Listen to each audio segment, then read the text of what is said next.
As to the security papers, we're currently investigating because the submitted call Bs contain, some of them have blurred entries, so hindi namin ma-verify So, kung so saan hindi nyo pa na-establish na kung talaga ba ito issued by the local civil registrar na papel? Or No, these itong are papel all- ito manufactured galing sa Ano recto? sir, PSA, yung submitted PSA? document. Oo, but we are investigating if these are legitimate SECPA issued by the PSA. So we have 3 established na serial numbers of this SECPA, of which meron na po kaming investigation. But the other one, we are requesting from DFA for yung specific na serial number so we can identify which outlet was allotted to. Let me summarize what you're saying, no? 5 cases, no, involve false information in the late registered birth certificate. But you are still checking, or you have established that 3 of them came actually from the civil registry of some area. What is your statement on that? The 7 of the 7 security paper, 1 is a legitimate, which is the identity theft. Okay. 6 are falsified or unauthorized issuance of birth. But these. Okay, let's dissect that. You call it falsified, unauthorized issuance of birth. So, unauthorized issuance, meaning to say the civil registrar issued it beyond the scope of their authority? Is that what it means? Anong legal meaning nung term na ginamit nyo? I'm sorry, ma'am. Falsified okay. call B and unauthorized issuance of CRDs. Yung unauthorized po is pertaining to the one identity theft, which means hindi po siya yung dapat na nakakuha ng birth certificate na yun. Kasi And the rest are... sinantabi mo na yun binabalik mo pa sorry, kaya ma'am. nakakalito. 1, 2, 3, 4, 5 na falsified call B and 1 negative Okay, birth 5 na certificate. falsified. Doon tayo sa 5. Yes. So you call it falsified Because they are not the one registered with the local and with the PSA. Okay, they are Iba yung not, contents nun, ma'am, nung birth they are certificate. not the one, They're not the records that is found in our system. And in also with the local. So mga hindi fake yun, ma'am. Hindi nanggaling sa, hindi talaga nanggaling, hindi in-issue ng civil registry. Offices. Hindi. Hindi rin, oo. Okay, because for some reason, and what is our basis, nanggaling daw yun doon sa mga lumabas sa hearing. Yun ang sinagot kay Senator De La Rosa na legitimate. Ang ginamit pa nga na word, kaya in my opening statement, I said, I'm using the word legitimate because that is what was told, what we were told, is that nanggaling yun doon. In fact, kayo, ang sabi niyo, ang content, ang erroneous. So medyo iba yung pagka-explain nyo sa akin ngayon. Madam Chair, ito pong 6 o 7 documents na ni-refer sa amin for investigation, merong sinubmit sa DFA nito. Ang sinasabi namin, yung nasa DFA na yon, those are falsified documents that become basis for the DFA maybe to issue their support. Kaya nga, klaruhin natin meron ang po falsified. kaming- Pakiklaro ang falsified. Because this, upon verification by our local officials, these documents are not at the local civil register at the same time. Iba yung nasa database namin. Iba. So, meaning, kung hindi ito nagaling sa local civil register, hindi rin nagaling sa inyo, Some other sources. some other sources like recto. Pwede. Pwede? Not PSA and not... Hindi. Sige, klaro natin. Pwedeng nanggagaling ito sa recto. Could be anywhere. Could Your be Honor. anywhere, ha? Yes, yes. So, could be anywhere. Because Bakit? in our database, iba yung nandun sa amin. So, ibig sabihin, ganito, nalusutan ngayon yung DFA. Bakit siya nag-issue ng passport na fraudulent pala yung birth certificate na yun? DFA. Saan DFA? Naisahan, inaamin ba nyo na pwede kayong naisahan itong mga nag-apply ng passport na ito? Sir, good afternoon, Madam Chair. Sir, we verify the authenticity of the birth certificate. Okay? Kung nasa security paper po, we have our people who can determine kung genuine po from PSA. For the contents inside, we have no way to determine po. So as far as you're concerned, PSA talaga galing yung papel na yun? Yes, sir. Oh, sa inyo pala galing. Sa inyo pala galing yung papel na yun. Confirm mo nila. You confirm also na sa inyo galing yun. Sir, we have to check, as I mentioned a while Ayan ago. yun. Hanggang ngayon, you still have to check. Sir, Katagal na yung kaso na yan. Yung tatlo po, yung tatlo, may identified kami na mga serial numbers. So Okay. we can identify kung saang outlet po siya na-issue, and that is where we are. Kaya nga, ito, tinatawag natin itong mga tao na ito. Dahil sa outlet na ito nanggagaling.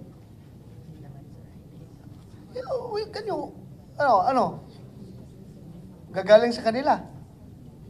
Ang issuance po namin, sir, is through our outlets, Kaya- CRS outlets, not necessarily with the. Dinala nyo dito yung Treasury outlet Then we ninyo? have also Davao City. Davao City. Dinala nyo dito yung outlet na yan? Wala sir. But as a PSA, sir, nandito naman po kami. Pasay and Paranaque outlets and Tugigaraw. Tugigaraw. Yun po yung mga under So ibang outlets. you submit to this committee, Madam Chair, yung mga tao na yan na manning that outlet para for the next investigation, tanungin natin sila, bakit sila nag-produce ng ganong papel? Di ba? So very clear pa lang ngayon na PSA paper yon, authentic paper yon, pero fraudulent ang laman. No? Claro? Your Honor, yes, we will comply Wait, kung do you want to ask her first? You're looking at each other. I don't mind. I'd rather you come up with an answer you can stand by. Do you want a minute to just confirm? Just so that we can move along efficiently. Or are you good to respond? Madam Chair, i-clarify lang ulit namin na Huwag kayong ma-intimidate dito. Yes. We are trying to solve a problem here, Yeah. ha? Baka nagpakuha kayo dyan. Hindi, ayaw yung tumingin sa mata ko eh. Parang, pag nagtatanong ako, ayaw yung tumingin sa mata ko. Don't be intimidated. We are solving a problem here. Even though he looks intimidating, Yeah. don't be intimidated. We are trying to solve a problem. Yes, Madam Chair. We just would like to clarify that the subject of the investigation that PSA conducted was because DFA, or it was referred to us that at least 6 individuals were issued passport based on documents submitted to them. We requested them to provide us the documents submitted to them so we can verify from our records. So what we did was to ask our provincial heads that covers the civil registrars or the municipality where the birth records originate to conduct ocular investigation para tingnan nila kung yun bang sinasabing sinubmit sa DFA ay indeed galing doon sa civil registrars and whether indeed they are within our database. So, of the documents na binerify natin, the investigation found that falsified yung mga submitted sa kanilang documents. So, we have the documents here. Actually, hawak ko yung lima nung records. These are delayed registration of the supposed documents submitted to them.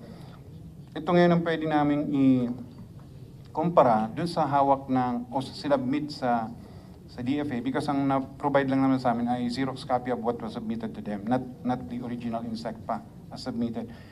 Ito, pinaprint po So namin as of ito. now, hindi mo pa na-confirm na Kasi yun talaga yung physical, official document coming from your office. Kasi as far as DFA is concerned, sabi nila, legitimate daw talaga, official document. Galing sa inyo. On your part, if we can have them, then we can cross-reference it with our record. hindi pa kayo nag-usap, dalawa. So do you have it? Did you bring it, ASEC? Madam Chair, when passport applications are submitted, we verify the authenticity of the birth certificate. We make a photocopy and then we give back the original birth to certificate to the holder. applicant, Yeah. ma'am. So do you happen to have that photocopy that you're of the subject cases? We do, ma'am. Can you go to the side and compare your notes and then tell us?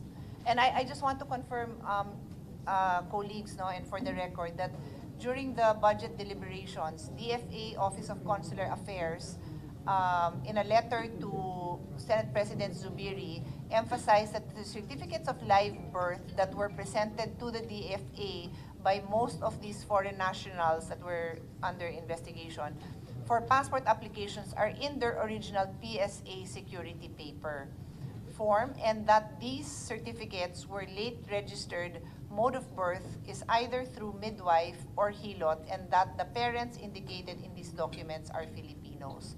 So, so that will be the next question I will ask, but I need you to go to the side, whether it's your staff, whatever, I don't care.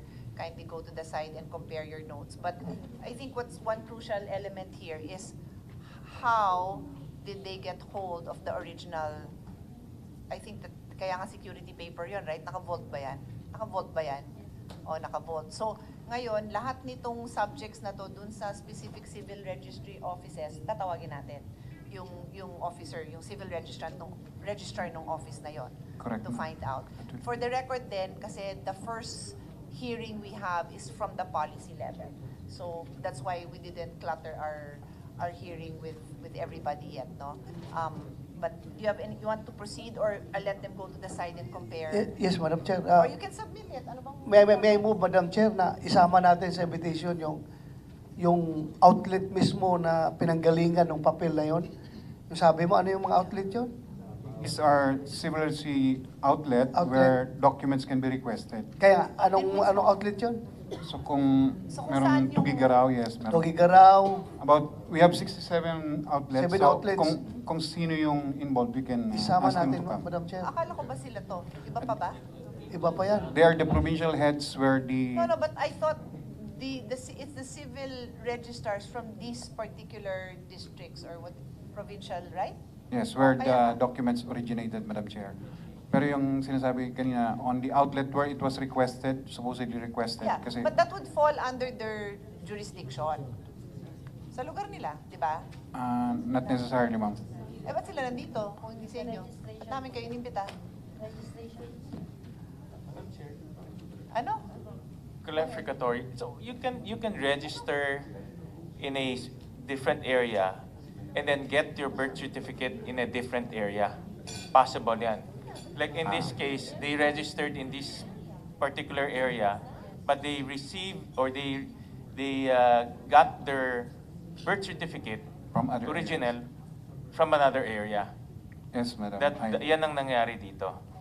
Yes, sir. Because once the document is registered and in our database, PSA established at this time 67 outlets nationwide where a Filipino can request for birth certificate in any of those outlets. So parang access kasi yung ina natin, we address that. We would like every Filipino to get birth certificate wherever they are residing now, even if they're living different place from where they were born. Well, that's a good feature so that our kababayans can get their birth certificates anywhere. No? But obviously, it can also be abused, no? Meaning they registered in a different place with the intention of getting it from somewhere else. No? Baka may ibang kausap sila.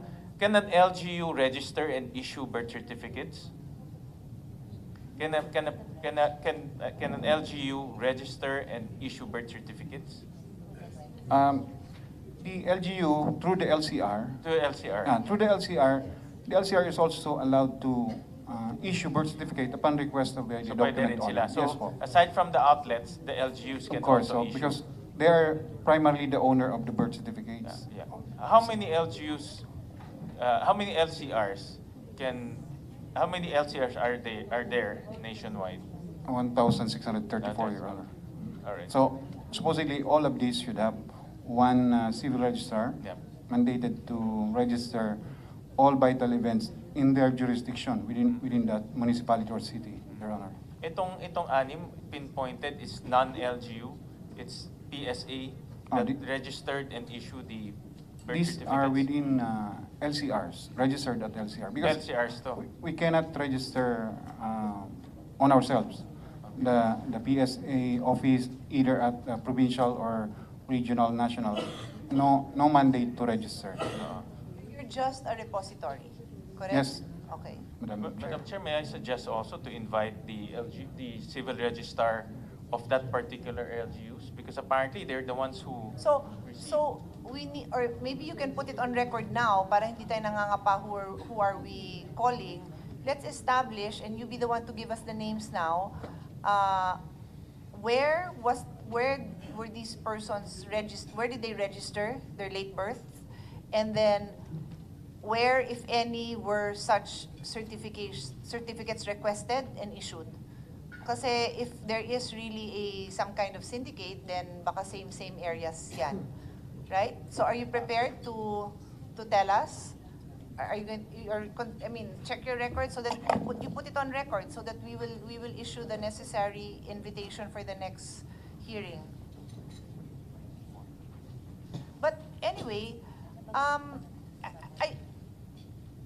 we seem to be getting the answer that you're investigating. But may I remind PSA that during the budget hearing, no less than the Senate President, while presiding and listening to the questions of Senator Bato de la Rosa, manifested that he had also received complaints, and at that time in November, it was already referred to the Blue Ribbon, and you already were told to investigate. So I really expected that I'll hear the results of those investigations now. Yes, ma'am, we have the results of the investigation and we are ready to submit it to the committee. Ready na pala, ba't ang dami pang tanong? Di ba namin natanong yun? We have the signed investigation report of PSA and isubmit namin sa inyo upon request. Hindi mo ba pwede i-summarize? Yun lang naman yung inaantay natin. Ano ba? Are you uncomfortable about something? No, ma'am. Okay. We are, as mentioned dun sa reply namin to the committee, ma'am, fully cooperating with this investigation and actually conducted ourselves Okay. investigation. Yes, And go this ahead. is a... Findings, Vince, findings. Oo. Medyo mahaba lang siya, pero ito yung summary namin. So, First of all, are those cases related? yes, ma'am. These are the 7 No, referred... but I mean, are they related to each other? Like, Yes. They are. Yes, So ma'am. it makes the report simpler, di ba? Kasi parang isa na lang. Okay.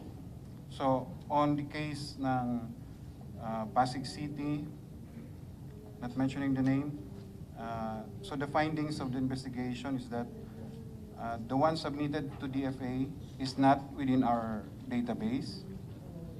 The certificate of live birth of the subject with registry number 2921, 2921, is not in the records of LCRO of Pasig City. So nevertheless, the registrant birth was duly registered through delayed registration in the LCRO of Pasig City and was issued a certificate of live birth with registry number, different registry number. So the registry number is here. On the next case from Mekawayan City, again, the one submitted to DFA is not in our database. So this is also a case of falsified certificate of live birth. The document contains false and or fictitious information, and the registry number used belongs to another person. The one from Santa Cruz, Zambales, this document, the one used for the issuance of the passport for this person, this is in our database. So this is a case of identity theft because in this case, the registrant assumed the information of a dead person. So ito yung kasong, the first case that was shown by Madam Chair. So ang findings dito, the certificate of live birth was processed through the Brecks. Accordingly, the civil outlet no longer evaluates the request made through the Brecks partner. So dito po sa kaso, we have a facility called Brecks. This is a batch request query system where local government units are allowed to accept requests for birth, marriage, and death through the LGU. So the LGU transmit this request to an outlet where they can request for certificates coming from PSA. Is So it a request for a copy of the certificate or is it a request for registration? for a copy of birth certificate. For a copy lang? Yes, yes po. Okay, so can you repeat your whole sentence? Because So I did the not know Brecks, what Brecks this is a means. facility we allow where we enter into MOA with LGU. For that LGU that do not have outlet where they can request for birth certificate, we allow them to accept request for copies.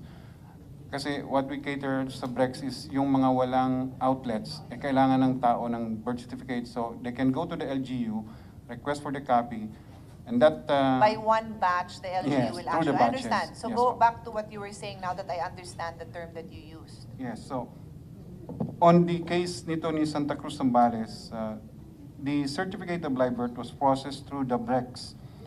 So accordingly, the outlet, yung pong outlet, hindi siya mag-evaluate kung ano yung supporting document niyan when it was requested to them because yung Brecks partner na, yung LGU na mismo mag-check nung requirements para mag-request ng copy. This is for request of copy lang. Now, ito pong case Madam ng... Chair, may. Yung outlet, pakinggan mo muna ako. Tingnan ka muna dito. Sorry, Yung Your Honor. outlet, yung capability niya, kaya ba niyang mag-alter sa records doon?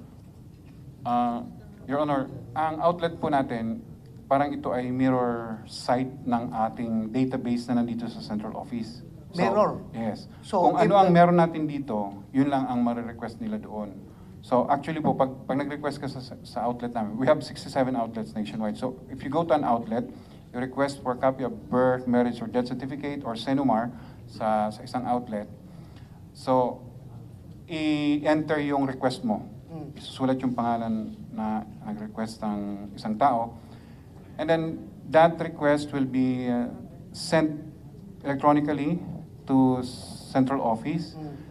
Then it will be printed, it will be searched at the central office. We have 2 back-end offices where digitalized images of documents stored in our database here at the central office.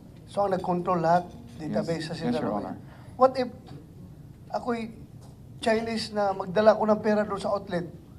Sabihin mo, hatiin niyo doon sa central office. Tawagan mo yung central office doon na i-manipulate yung record doon para makapadala ka dito makapadala sila sa outlet ng ganitong papel. I would categorically say, Pwede. Your Honor, that it is not possible. Not possible. Ang nag-control ng data ninyo is central. Correct, Your Honor. Central. So, kung sila nag-control doon, pwede lang ma-alter yung mga records. Kung sila nag-control. There are protocols in when to enroll or upload the images of these documents. And these are not controlled by one person. These are systems, computer systems that cannot be altered by just one person. And So, meaning to say, masasabi mo na mahirap bayaran ang PSA. Dahil nga, maraming tao na, kahit na marami akong pera, isi-share nyo dyan, lahat ng tao na involved. Bayaran ko lahat ng taong involved para makalabas ng, mabigyan nyo ako ng ganitong papeles. it will be impossible, Your Honor. Impossible. Impossible, Your Honor. Thank you. Just a follow-up question from Senator Patos. I heard the DFA, when they apply, you determine whether the birth certificate is authentic or not. Not the data, but the physical birth certificate. Yes, Your Honor. So how do you determine whether it's authentic or not? Is there, what's the process of determining whether that piece of paper is authentic or not? It's the quality of the paper used, Your Honor, and then we have certain security checks that we undertake. I'd be happy to share it with you later, sir. Okay. Not in public, though. Okay, yes, okay. sir. So just broadly long, I know it's, we can do that during an executive session. But just broadly, is there a technology that, for example, diba, yung ultraviolet, sometimes you do that and then you Yes, see Your Honor. some codes. Do you use technology? Is it or physical na ginaganon lang? How's Both, that? Your Honor. Okay. Yes, Your Honor. So there's technology of authentication. There's also physical authentication. Yes, Your Honor. Okay. And this is in line, that is coordinated, or that is in line with PSA's, because PSA issues the paper. So is that coordinated with PSA? That is the proper protocol to determine whether that's authentic or not?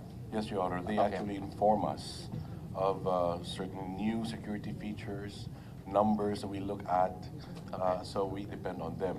And then that's what we use as a basis to determine the authenticity of the documents, sir. All right. So we can rule out, Mr. Manaog, that this is not fake. It's authentic in terms of paper. In terms of the physical paper that PSA issued is authentic. It's just the information inside, or information written on that piece of paper, that's the one that is falsified. No? That's correct? That's correct. Your Okay, Honor. all right. So at least we can now pinpoint on who registered those individuals and who issued the authentic document, yeah. paper. And I heard earlier from Senator Bato that the paper, the authentic paper, comes from the central office. These are printed at the central office. The blank security papers. The blank security paper. Who prints it? The blank The blank, oo. Is it PSA who prints it? Is it No, the no. National Printing We have Office? a supplier. There's a supplier that Yes, prints so. it. And the you contract a supplier, they bring it to you blank, and then you distribute it Distribute to to the outlets. 1,600 LGUs and also No, Your Honor, to the outlets. 80 plus outlets, Only to the 67 outlets. 67 outlets. And the LGUs, They do not have the security paper. Only PSA issues the security but paper. the LGUs can issue birth certificates, di ba? In local copy, not in security paper, Your Honor. In local, so that's different. That's different. And the local copy can be used to apply for passport? For first-timers, Your Honor, no. No, for first-timers, no. So you really need to go to PSA to get that security paper, birth certificate. Birth certificate in a security paper. Yes, Your Honor. So LGUs are not, the LGUs that issue the birth certificate is not accepted by the DFA. It is not. Okay, Your Honor. all right. Thank you. Thank you. To follow up on that, so these documents that are acceptable to DFA can only be obtained from 67 outlets. Is that correct? 67? There are other authorized Like what else? online, through online. Online, but who? Who is the repository? Who does that online request go to? We have the Service Center. The what? This is a, they can apply either by phone in. No? Oh, pero that Phone goes to and- PSA. That will be Yeah, and where? The head office? at the Paano ba? we also have one Central? central outlet at Okay. East Avenue. That's Okay, the so biggest. that's just the mode of request eh. Pero saan nanggagaling? That's my question. The 67 outlets and what else? Where else? Whether And- it was, whether the person lined up, Or- called, I don't care about that. I'm asking, where does it come out of? Does it come from one central office or it comes from 67 outlets? Sino yung naglalabas nun? The printing happens at the outlets. Okay, so But the is it searching, 67? yes, 67. But the No. searching of the document is at No, the central but office. ang issue natin, if I'm correct, it's the printing, correct? Printing, It's yes. the printing. Kasi it came out, the issues we are investigating now involves the use of authentic paper, but falsified information, right? So where do we look? I tend to look to my left, to the police, but I have no authority to investigate him, and we can just ask for his help. But so where do we look? Kaya, Madam Chair, no? Yung if I may, yung sinabi ni Senator Ruben Gatchalian kanina, yung source ng yung security paper.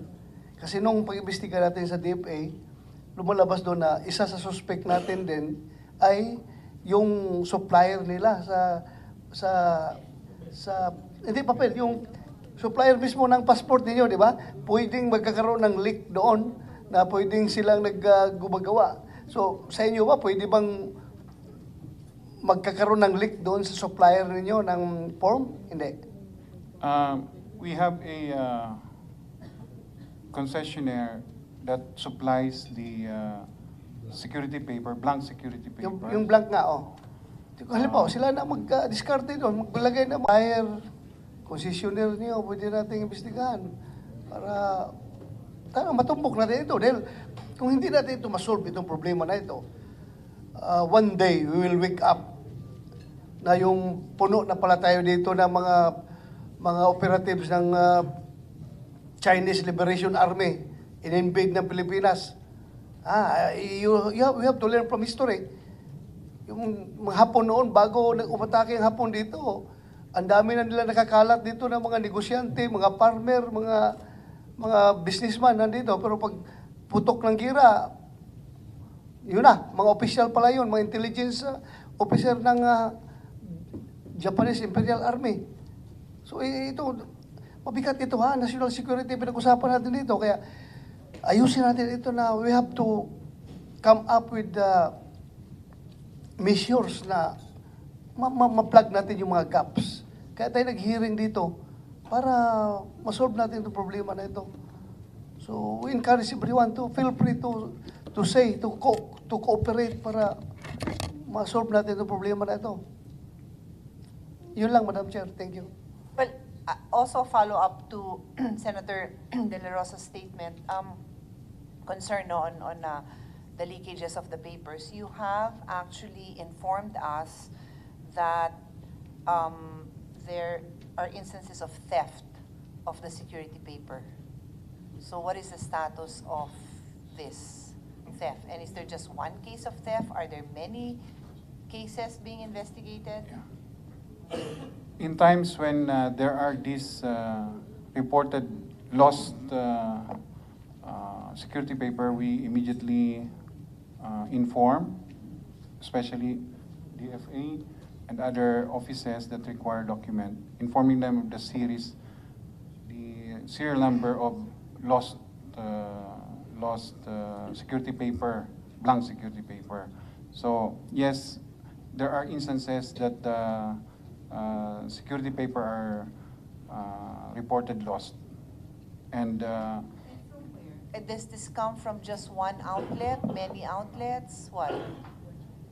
From the info you have? go ahead. Okay. Madam Chair, there's an instance where we lost SECPA in one of the outlets. In one outlet? In one outlet. So what's the status now? Are you investigating? Na-file na ng kaso? What? Meron na pong investigation, Madam. Investigation internal. Kailan nyo nalaman? Last year, Madam. So how long will the investigation take? Completed na, Madam Chair, yung investigation namin. So you identified the person responsible? Yep. How many literally pieces of paper? Because it's a piece of paper, right? 2,000, Madam. Box. So, This could be one box. 1,000 pieces, 1 box. 2,000 pieces. So, are we sure that these 2,000 pieces are 2,000 separate, authentic certificates, right? They're blank certificates. Blank. Are we certain that all agencies that are relying on that? Because, I'll tell you how dangerous this is. One of the requirements for, I don't know if you consider it supplemental evidence for late registration, it says here's driver's license, right? It's not a requirement, but could be a supplement. So, sabi ko nga, well, if you apply for a driver's license, you have to give a birth certificate, usually. So, parang umiikot lang yan. So, if they get hold of this, naka-apply ng driver's license, parang nasisira yung chain of authenticity, di ba? Kasi tapos meron na rin siyang legitimate driver's license kahit fake and kahit i-dispose niya. I don't know, but it's just really that's why I said what other agencies need to be notified and have been notified of these stolen For one, certificates. Your Honor, we readily submit to DFA because that's one agency that relies solely on issued. We also provide to embassies that this document, if this will be submitted to you, it is reported lost or stolen from our. So we on the cases that we have, we also verified on where the security paper was distributed and where it was used, where it came out. So we would know whether that document is really authentic coming from PSA. So of this batch that was stolen, have you traced a couple of incidents where it was used? None, Your Honor. So yan yung isa sa investigation namin. We're comparing kung yung lumabas bang fraudulent or falsified certificate of live birth used a stolen or lost. So far, walang ganun, Your Honor. Okay. So, Baka sa future yun, lalabas. Katago lang yun. Oo nga. What's the purpose? After What's the 5 motive? years, after 10 Well, years? what's the motive behind stealing all these things kung hindi na gagamitin, di ba? May motive yan. Kaya, hintayin natin. May problema ba kayong haharapin yan in the future?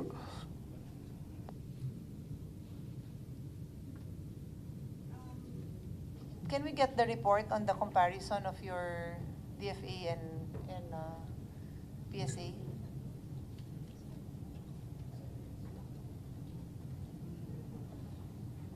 Okay na. Anong pwede ba natin? Yung blue, yun ang kanila. Okay. Are you ready? Ay, ito na ba? We, yeah.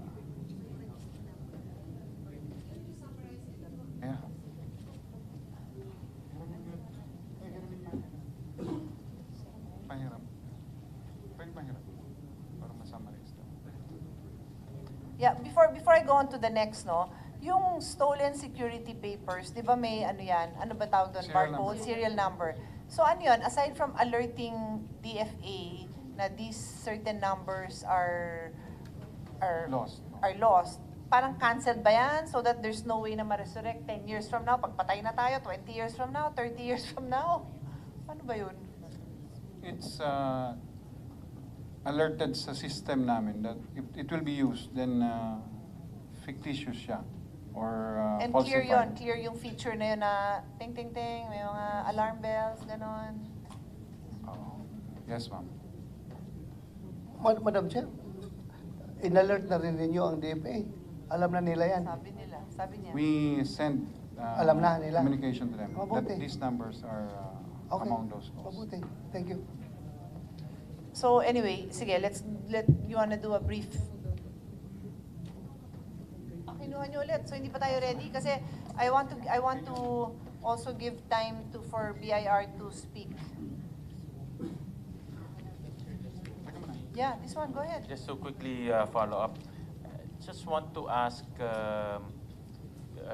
Mr. Manoag, is this the first time that happened, this type of breach, this type of occurrence, that an authentic paper with fake information is being used to apply for passports? Is this the first time? I don't think this is the first time, Your Honor. So how many times have you encountered this type of incident? And also incidents like false identities. How many, in the last 5 years, how many instances have you encountered? Your Honor, there are instances, but not this magnitude or this number. Mga pa-isa-isa when it Okay. is brought to our attention, so we conduct investigation.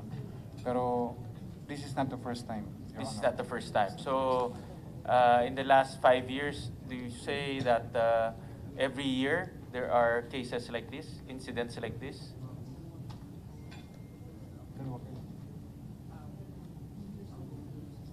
Okay. 2 years ago, we have investigated one, and another one is investigated currently, Your Honor. Okay. Do you see from your investigation that there is a pattern of this type of incidents?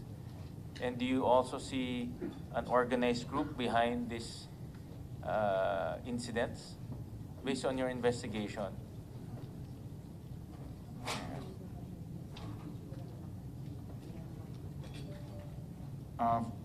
The attorneys at the back conduct investigation. These are more isolated. These are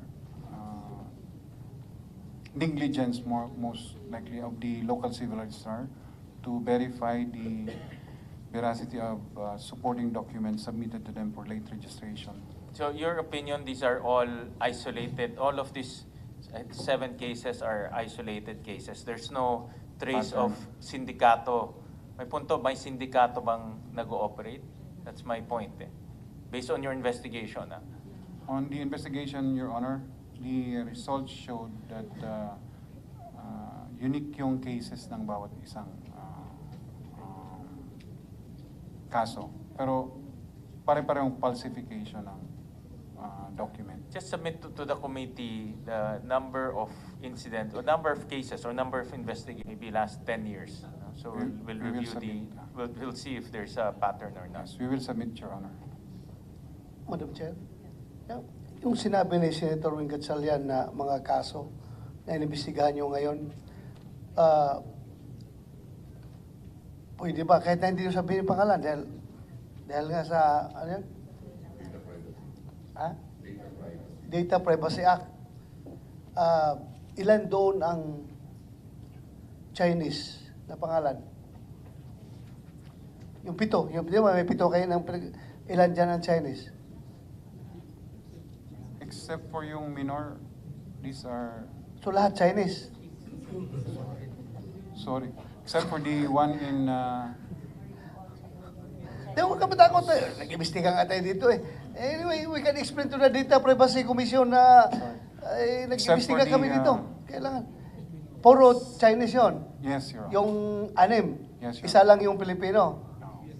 So, masasabi mo pa rin na unique yung every case na yan. Hindi mo siguro unique yan kasi parehong Chinese eh. Pareho ang modus eh.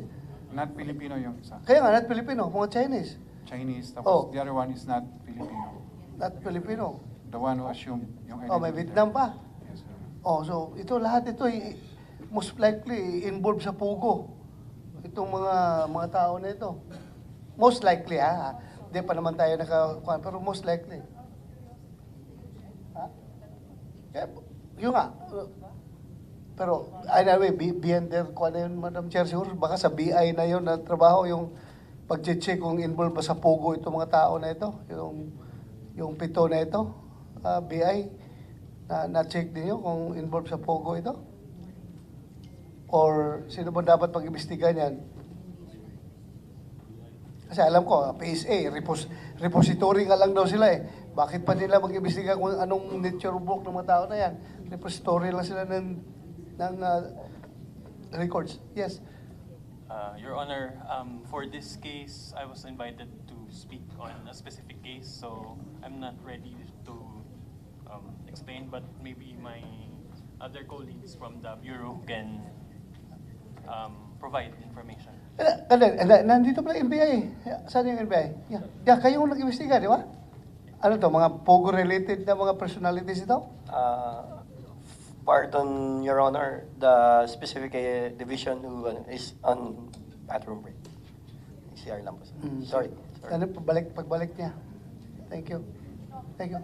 But the reason I addressed my question to PSA when in the course of Senator De La Rosa's questioning, like Pogo ba yan, is because I would assume that if you see any similarity, and Senator Bato established that at least from the nationality they are the same, then you would also include in your findings or recommendations that you're now forwarding it to NBI. So I don't mind that you pass it on for another agency to take over, but I would suppose he would still be aware kung napasa nyo yon para, kasi kanina before we asked you to compare the actual certificates in the custody, the copy of the certificates in the custody of DFA at saka yung hawak nyo, sabi ko merong bang overlapping, di ba? So yun yung, tas umuo ka sa akin, umuo ka.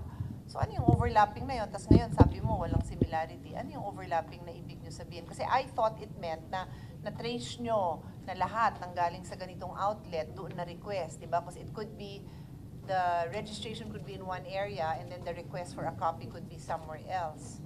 So I thought may findings ka na ganon. Madam Chair, we compared yung kanina, yung sinasabi namin na what was submitted to DFA cannot look into it because ang nandito sa kanila is Xerox copy nung what was submitted. But on its face, are they identical? Yung Okay. sinubmit at yung kopya nyo? We have this one. Anong case number 2? This is for the case in Angadanan, Isabela.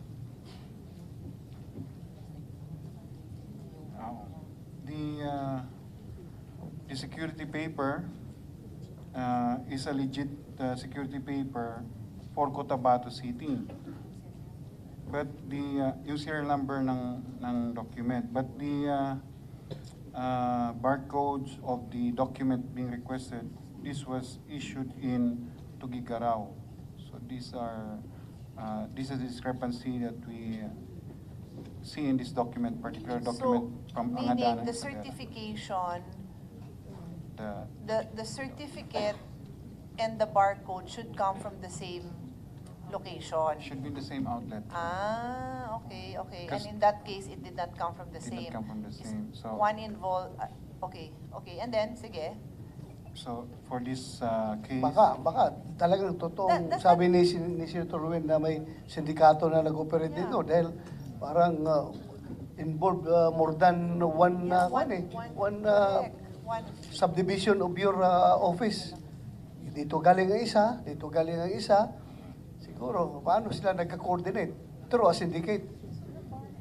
tapos, Your Honor, yung laman din ito, yung laman din yun, fictitious din yun, iba din yun.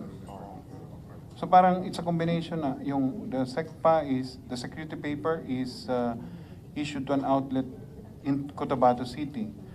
The barcode printed for the supposed document is printed in Tuguegarao. And the data itself, this differs from what we have in our database. So this is That's clearly a syndicate activity. Syndicated form yan ng activity yan. Kasi from other places, di ba? So, yung the so intent. in order to come up with one fraudulent document, all these offices are coordinating with each other to come up with that one particular document, di ba? So it's incumbent on your part na establish talaga nyo kung sino itong mga tao na ito para mahinto natin to. We agree on the suggestion to invite them Yeah, tama. I-invite natin talaga. I-invite natin yung sila. I just want to understand also, when you say that the data is different from what's in your system, ano yung nagbago? Yung name is the same? Kasi kung ibang name, di parang identity theft na yun, di ba? Ano ba? It's different, madam. Which is different, the name, Yes, even ma'am. the names. Yes, ma'am. Totally different. So, are they two different people, or one is a fictitious person, or what? The one that used different, or we found that have security paper issued in Cotabato with barcode coming from Tuguegarao. Yeah.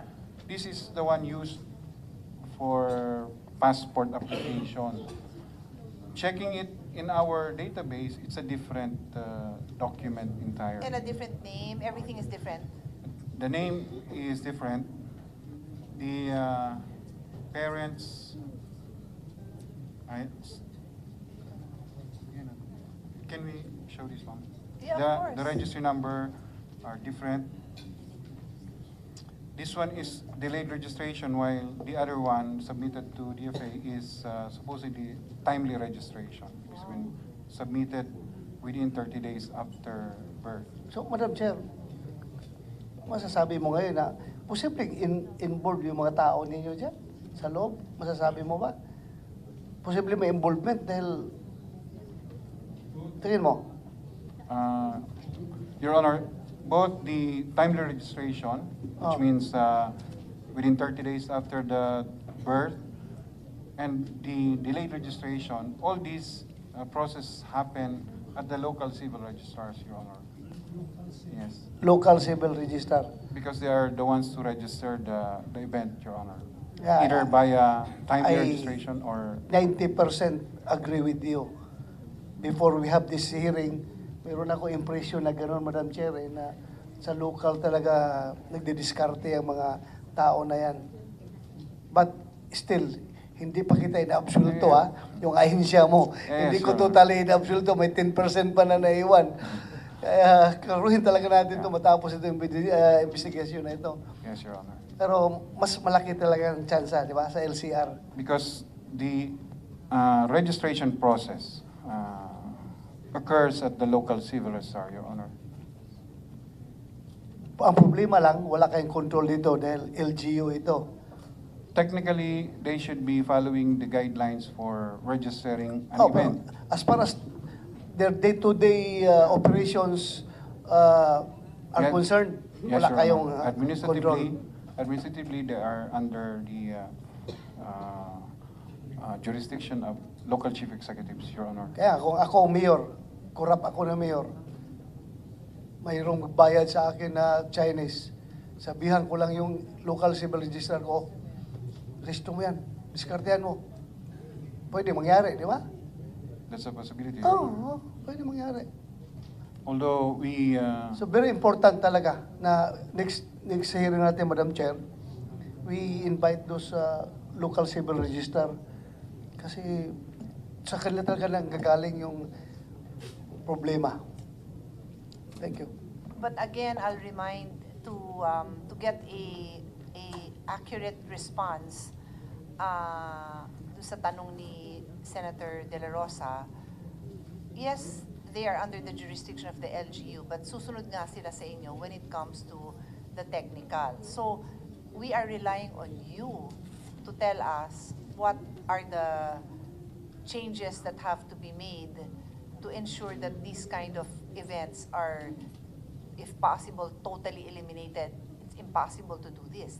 You have to tell us. And if it turns out na maraming LGU involved, whether we have to, I don't even know, what is the crime for falsification of just regular, the usual, di yata ganun kalaki yung crime na, yung penalty natin sa falsification eh. Anyway, later on, nandito na ang representative ng NBI, ibibigay natin sa kanya, no, kasi we wanted to find out also. But in the interest of being efficient here, I'll ask PSA, and maybe it can be a joint submission with DFA, to just give us like similar to what you did in in case number 1, or the Isabela case, that you said that it's authentic paper, all of this one is different, submit it for our study so that in the next hearing, we already are holding that. And then all the personalities involved. So the civil registrar kung saan yun supposedly na register, kung saan yung outlet, kung saan yung barcode galing, lahat yun, you have to give us those ahead of time so that we can invite those persons, okay? But I'll go back to my question about stolen. You mentioned 2,000 were stolen, di ba? Saan nga ba? Yung sinabi nyo kanina? Trece Martires, Cavite. Are there others? Kasi I don't know kung you're just telling me by way of example or what.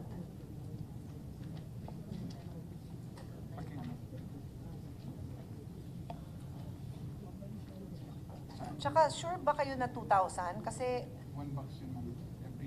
Oh, pero 2,000 kasi yung note na inabot sa akin 12,000 na ano yun, nadagdagan ng isang ganun? 2,000 o 12,000? 2,000.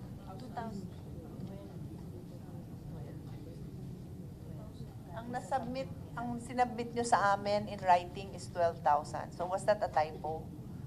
They can show you. 2,000, Madam Chair, investigation. It's in words and digits and numbers. So typo pa kaya yun? Somebody would like to speak from your office, yes. Because Just identify yourself. Yes, I'm Attorney Eliezer Ambatali from the Legal Service. I was the immediate supervisor who investigated this. Initially, we suspected that there are 12,000 Okay. security papers that were lost, but based on our investigation, it's only 2,000 after investigation. Sige, so So- pagka ganon, you have to send us an updated kasi kung hindi Yes. ko pa tinanong, ang alam ko 12, ang sinabi nyo 2, so either duling ako or Yeah. hindi tama yung sinasagot nyo sa akin, di ba? So you should be the ones to correct that information that you submitted to us. That's correct, Your Honor. We will do that, Your Honor. But the thing that I recall is that when we submitted the report to the committee before, our investigation was not yet over.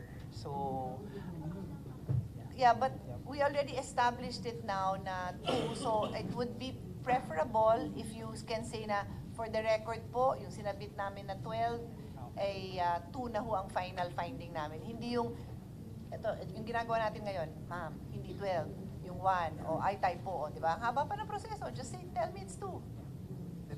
yeah, that's Okay. okay, Your Honor. So, are there any others that you want to report? Based on our submission, there are some that cases that were reported. No, any other stolen? Is your 2,000 just in Cavite? Because Yes. it is Cavite that you submitted. For Cavite, you submitted it's 12,000. And now you said it's 2 for Yes, Cavite. Yes, Your So Honor. what about other areas? We will be verifying. I will give the information in a while. In a while today? Yes, Your Honor. Okay. Please. Thank you. Kasi thank pag ganon, nagsalita na yung, technically ba, boss mo siya? Nagsalita na yung boss mo, di ba? Dapat nagbe-verify ka na. Kasi tatanungin ko yung boss mo, pag mali yung sinagot niya, tapos di kayo nagsalita, di mali yung info natin. Yes, Okay. that's correct, Your Honor. So kindly, because for the record, you submitted, sabihin ko na lang, para hindi na tayo naghuhulaan. You submitted, okay, hindi ko to inimbento, kayo nag-submit. 3,450 from CDO, and then, what is this? No, I can't read this. What is that? Ay, Trece Martires. Eh, bakit? Is it separately?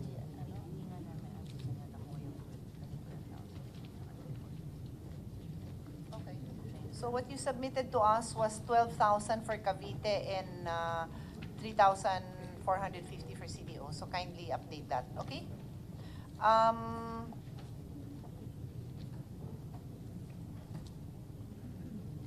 So I'll go to DFA. I'll wait for Senator Bato before I go to NBI because he's the one who wanted to ask you. So with respect to the applications for passports, who is that frontliner that interacts with a applicant? Who is that? Is it what is the title of that person? We call that person a consular staff. Consular staff. Yes, Your And Honor. they are DFA employees? Yes, ma'am. They are not third-party hires, or they are DFA employees? No, they're not.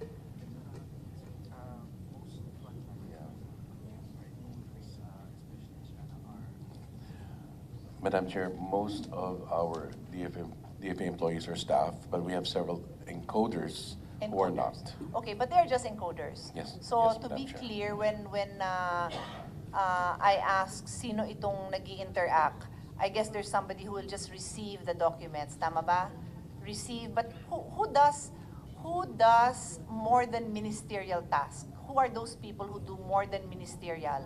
Basically checking that the photo is identical, or do you consider that ministerial? The photo, the face, yeah. Who does those? Whatever tasks are beyond ministerial. There are 3 steps, Madam Chair. We have people who verify. Yes, Madam Chair, that the documents are submitted, are genuine, that they tally, that there's no... What does tally mean? Tally with what?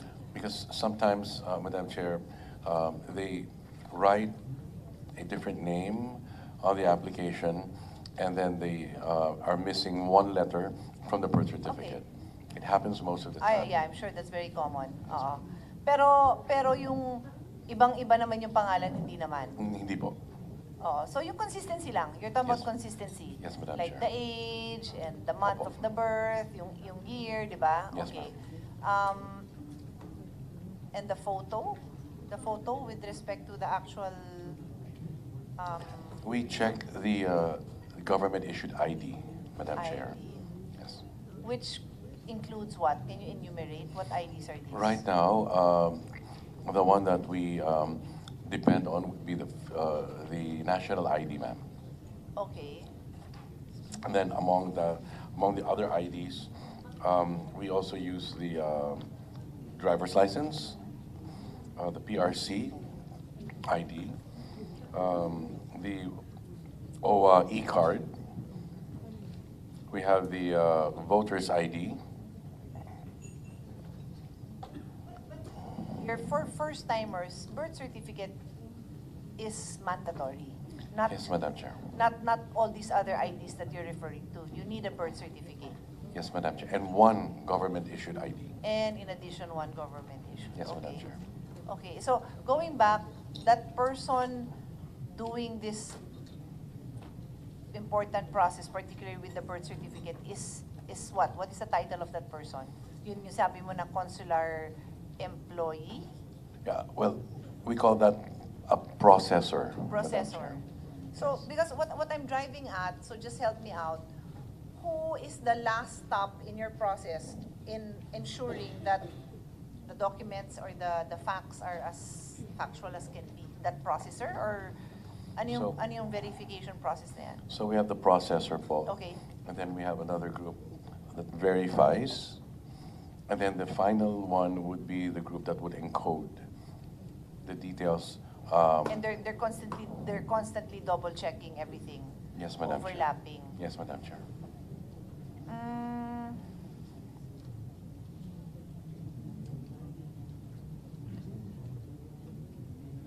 So itong mga instances where you found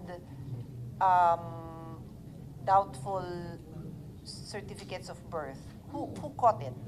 Which line there? Iba-iba, or normally sinong pasasalamatan natin? The processors. The processors. Yes, Madam Chair. Okay. But are there instances where the processors didn't catch it and then it went to that second level? Yes, ma'am. There also are. And are there instances where it got to the third level? Yes, ma'am. So paano kaya yun, pag lumagpas na sa third, ibig sabihin, it's already out, the error has been made? We have, since November sorry, Madam Chair. Since November last year, Madam Chair, we have initiated and broadened our investigation, and we determined that there were several more passports issued to non-Filipinos. And we have taken several steps to ensure that it either does not happen again or it is minimized. Okay. So, Are they, just to use the line of questioning of Senator Bato, did they fit a certain profile? yes, Like Madam a Chair. particular nationality? Yes, Madam Chair. So parang ang hirap naman, may I ensure that I have the intention of PSA and then kasi NBI also. If it fits a certain profile na paulit-ulit, we have to be very conscious that it's a syndicate then, di ba? We cannot just say na it's not, you know, even though maybe not from the same locality.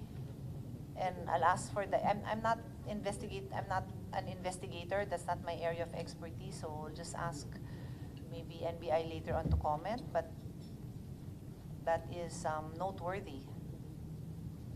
Okay, so you've broadened, and ano ba, retraining, or is there a need for, what are you just, like you said, you broadened, so what did you do? But when you say you broaden, what did you do? You just train them further, or what do you do? Well, one of the things we did, was to review all those applications submitted and identify certain areas where there were a lot of first-timers with delayed registration of births. Okay, so thank you for mentioning that. I will go back now to PSA. That's why I was asking the question, how many late registration of adults, how many application of late registration for adults do you receive? Do you have a number na? Yes, Your Honor. For 2022, Your Honor, we have 904,920 late registered. Of these, Yeah, you mentioned that, no? Tas yes, yung adult, the yun adults, nasabi nyo na yan. so adults we would assume from age 17, 18 ang Well, officially it's 18. naka-age group by It's up to you. by FICA. Just tell me what your So- your age grouping is. So we are of the 904,920, yung adult registration 48,827 plus 278,096 plus 45,899 plus 39,000 48,827 plus 278,096 plus 45,899 plus 39. 300. So these are for ages from 17 to 22 years old and over, Your Honor. So, So hindi na we have 17, out of 22, the 22 and older. yes, Your Honor. Okay. Out of 904,920, 372,861 are adult registration, delayed registration. Okay. Can you, I'm guessing you don't have it on you, but can you submit to us the number per year? Yes, Your Honor. Per year? Because I want to see if there's been an increase. And then, do you have that available by area, by region? Yes, Your Honor. You We have can- it now? We will submit, Your Honor. But do you have it now? Can Not you now, Your Honor. do you have it now? The region? Meron? Ano yung top 3? Sige, ma'am. Iyan na namin, ma'am. Top 3. Siyempre, NCR. Medyo challenge lang kami, ma'am, sa internet dito. Top 3. Pero we can supply that, ma'am. O, di ganito na lang. I can move on, but if we can get the data within today's hearing, that would be good. Because Yes, ma'am. what I will ask you to do is to tell me also if those the number of late registrants per region is proportional to the population per region, di ba? Kasi kung I can understand that sa NCR, proportionally, mataas siguro sa NCR. Then if you tell me in a very small region somewhere, ganun kataas, and then you have incidents now coming from those regions, then I can investigate it myself because there seems to be a trend. Okay? Sige. So I'll go back to DFA. When you're ready. Thank you, Madam Chair. We would like to inform the honorable body that so far we have prevented over 100 attempts of 100. foreigners, yes, Madam Chair, in applying for Philippine passports. Right now, we have over 55 active cases.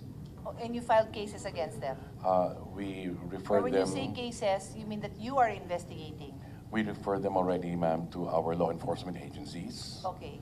And we would just like to share that based on the documents presented, we can actually give the body the sources of where the spurious birth certificates originated okay. from. Can you tell us now? The highest number came from Pasig City, Wow. Is Pasig here? 39 Sorry? 39 birth certificates, Madam Chair. Wow.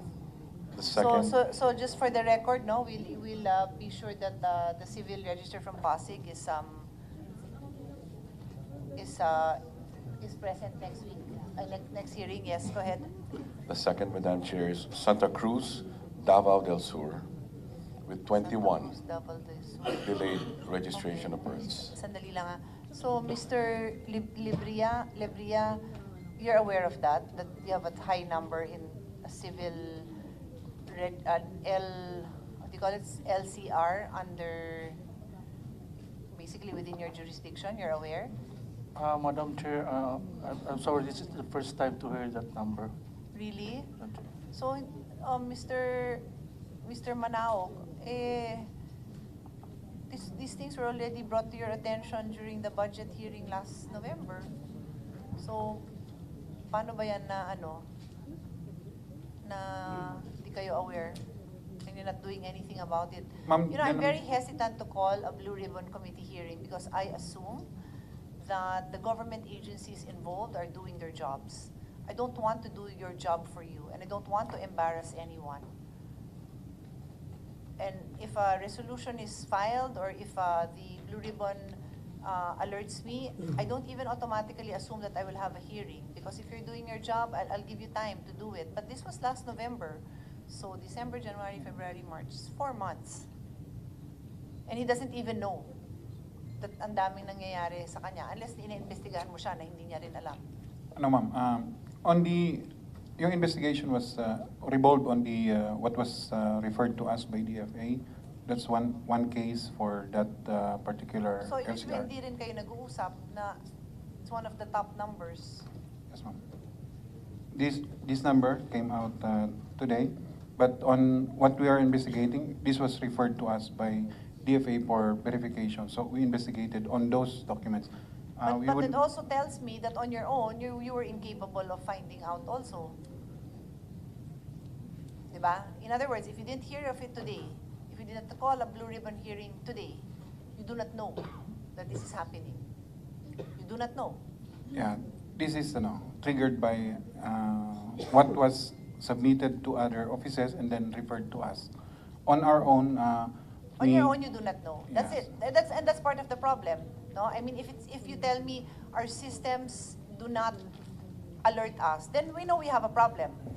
And most likely, I will ask you to submit the possible solutions because you know your office better than I do. Yes. Ma'am, on this case, ma'am, the DFA and the PSA has come into a memorandum of agreement through what we call e-certification. This is primarily to address the submission of illegal documents. So what we do in this e-certification is that DFA and PSA gets into data sharing agreement wherein the applicant for a passport would apply for a document, and the applicant will no longer submit physically the document to DFA. DFA will now directly get the document from us so that it will be direct government to government transaction. That's the memorandum of agreement has been signed, and we are crafting now at this time the When was it guidelines. signed? Last January 24, Madam. So ngayon lang. Yes, ma'am. Like, okay. Well, okay, so that's a good solution. So include that in your written submissions on what your other solutions are. But may I just put on record that because when I ask you like, why do you not know, tas sabi mo, kasi yun lang naman yung info na na-pass on sa inyo. So, I'm aware that there is an interagency committee against passport irregularities, right? And the members of this interagency is DFA, DOJ, DILG, BSP, BI, NBI, PNP, POEA, and NSO, which is now PSA. So you're a member of that. This was established in 1993. And then I'm not aware of what transpired between 1993 and the present, but I know that as of October 18, 2023, the deliverables of the interagency is for DFA to share the active directory and circulate to the group, to institutionalize quarterly meetings, to circulate this is all on DFA side. DFA to circulate a concept paper, include what plans and actions are needed to be undertaken. DFA to include training on investigation and interviews, and DFA to ensure that they receive the interview questions from BI and NBI. So, well, at least what I see is all on the end of DFA, no? So, as of October. So, I'm just surprised that if I didn't call this meeting, and that's why I go through pains explaining that it's not my heart's desire to pull you all out of your offices. But apparently, if I didn't call this meeting, then you don't know. Or this hearing. Anyway, ASEC Cruz, please continue and respond to that, no? How come they don't know yet? Thank you, Madam Chair. Actually, right after the November 23 budget deliberation, ma'am, the DFA reconvened the Interagency Committee on Passport Irregularities. We actually had 2 meetings last December, Madam Chair, one on the 6th and the other on the 18th. And yes, we confirm that the members are indeed the ones you have identified. Yes.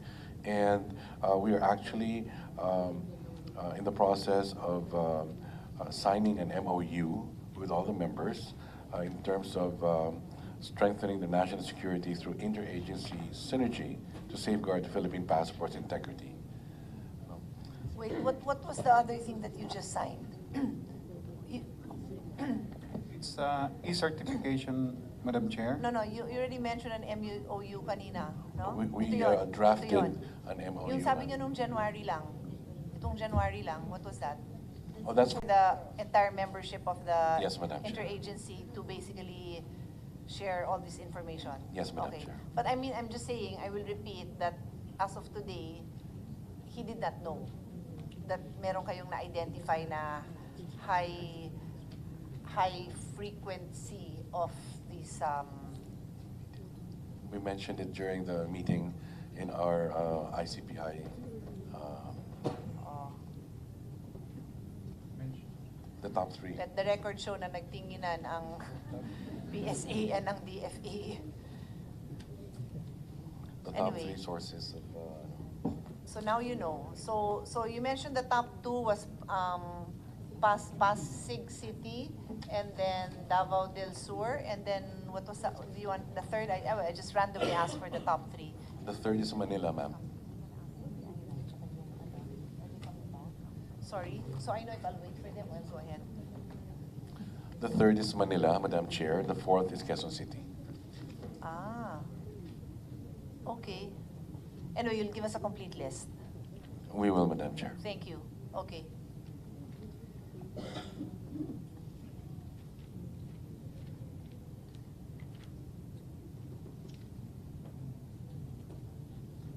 Okay. Because my two colleagues had questions with different agencies, I'm just checking if they'd like me to proceed and ask the questions, or they want to propound the questions themselves. So let me just go on to the other agencies while waiting for their reply. So sa Bureau of Immigration, it's you, Mr. Supa, no?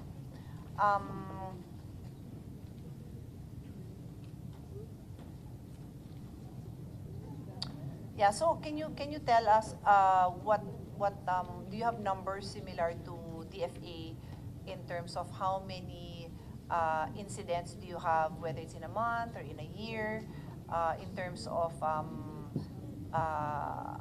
encountering suspected and then later on confirmed cases of the use of either fake documents or fake content? Madam Chair, is it possible that my other course. colleagues, Of to course. present Of the course. figures? Yes. Just make space, please. Can you just move a little bit? Or you can let your colleagues sit down. Yeah.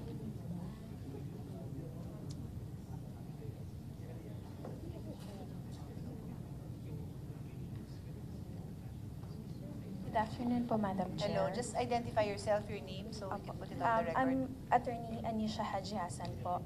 So, Yeah, you may sit down.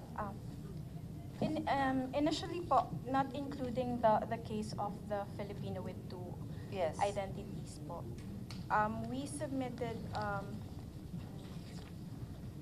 17 names po for and endorsed to the NBI for investigation. 17 names from what period? Since when? For this year? Last year? These are consolidated na for different years. So 17 lang naman ang na-intercept nyo Yes po. over a span of a few years? Yes, Madam Chair. Okay. So, And do they involve Filipinos or foreigners or what? foreigners, majority. Majority are foreigners who seem to have obtained different a Philippine Philippine passport. not necessarily passports po, various Philippine issued Documents. So you counter-check, sorry, say that again. Not necessarily passport, but they were, for example, some were intercepted in a parang operation of one of our offices, and then they were Okay. found in possession of fake or like birth certificates and or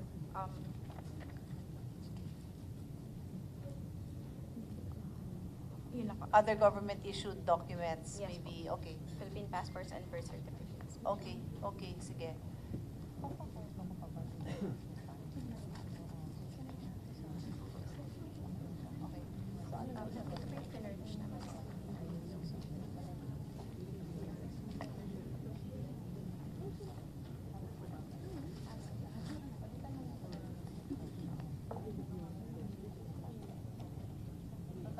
Okay.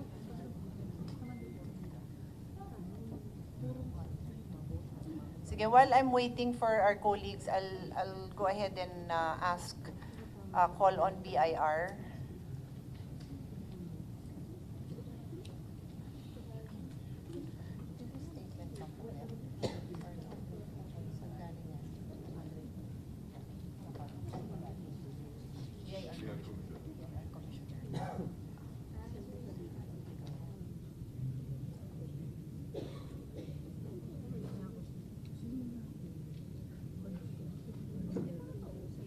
Anyway, I'll proceed with the line of the concern of Senator Gatchalian. No? He mentioned that in his hearings related to Pogos, they actually had an ocular inspection, and a number of Philippine-issued government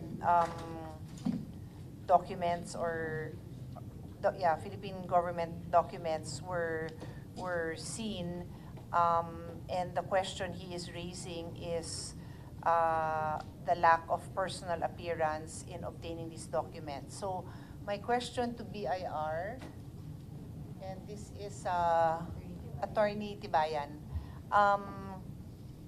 what is your requirement for the issuance of a TIN? What is the process? Ma'am, just a clarification, kasi I was also the one who prepared the report for Okay. I think it committee on women po. Okay, sige. Our gender. So feel free to Yung findings po kasi ng elaborate, report namin, while the foreign nationals were duly registered, kasi po sa BIR naman, we try to capture as much taxpayers as possible. Yes. And So to be clear to the public that may be listening, hindi bawal na magkaroon ng TIN ng isang foreigner. Kasi kung nagtatrabaho siya dito, dapat nga may TIN siya, di ba? Dapat pa nga talaga may TIN. At magbayad siya ng tax po. At magbayad siya ng tax. So walang problema na meron.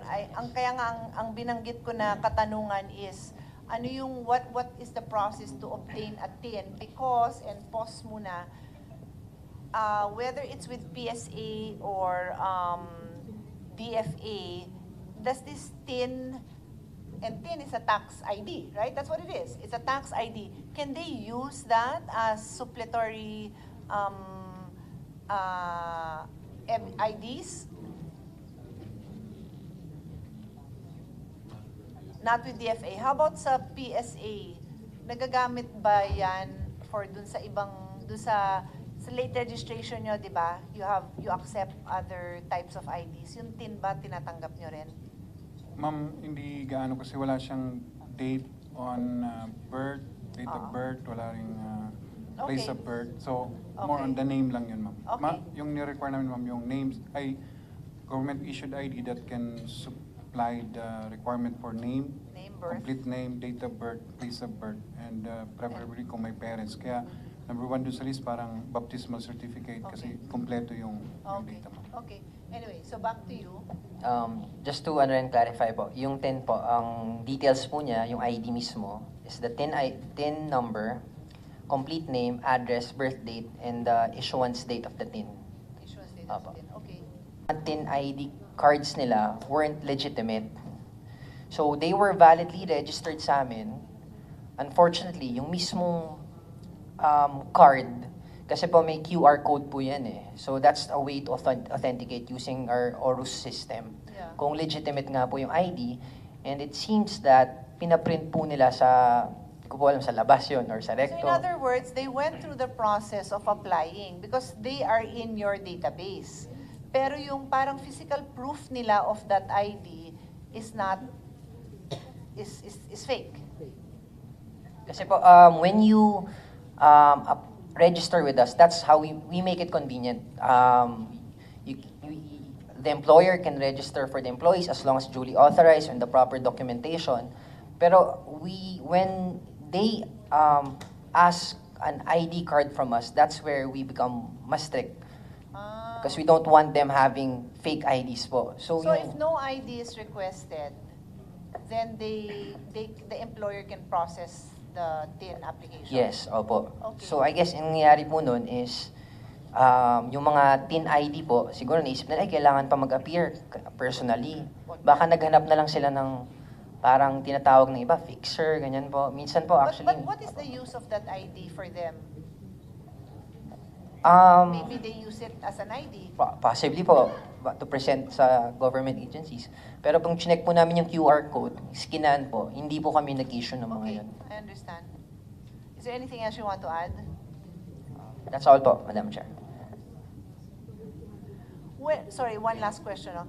When you say na yung TIN can be facilitated by the employer with the proper authorization, so ano yon? Parang letter authorization, tapos proof of employment, gano'n? SPA po, yes po. And then, proof of employment, yung contract po, or yung until what date, hiningi namin hanggang kailan po sila employed. And then, valid government IDs po na employees. Yun po yung mga requirements. Okay. Sige. Okay, thank you.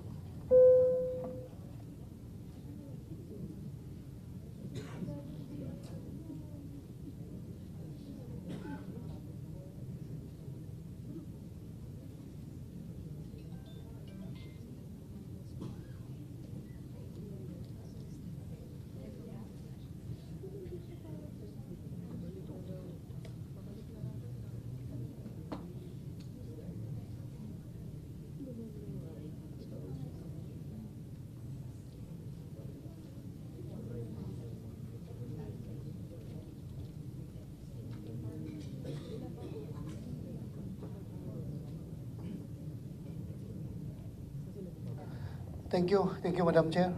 Ay, wait lang. Yeah. Just before we proceed, Senator Bato, what is this? This is yung binibenta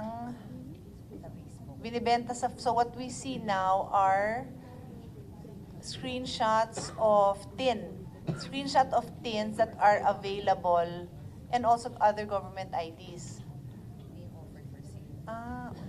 Okay, so I guess we can take this up with MBI, no? Okay. Sige. So, Senator Bato will take the lead in asking questions from NBI. Thank you, Madam Chair. NBI, di ba kayo nag-imbestiga noon? Itong kaso na ito? Itong 7 or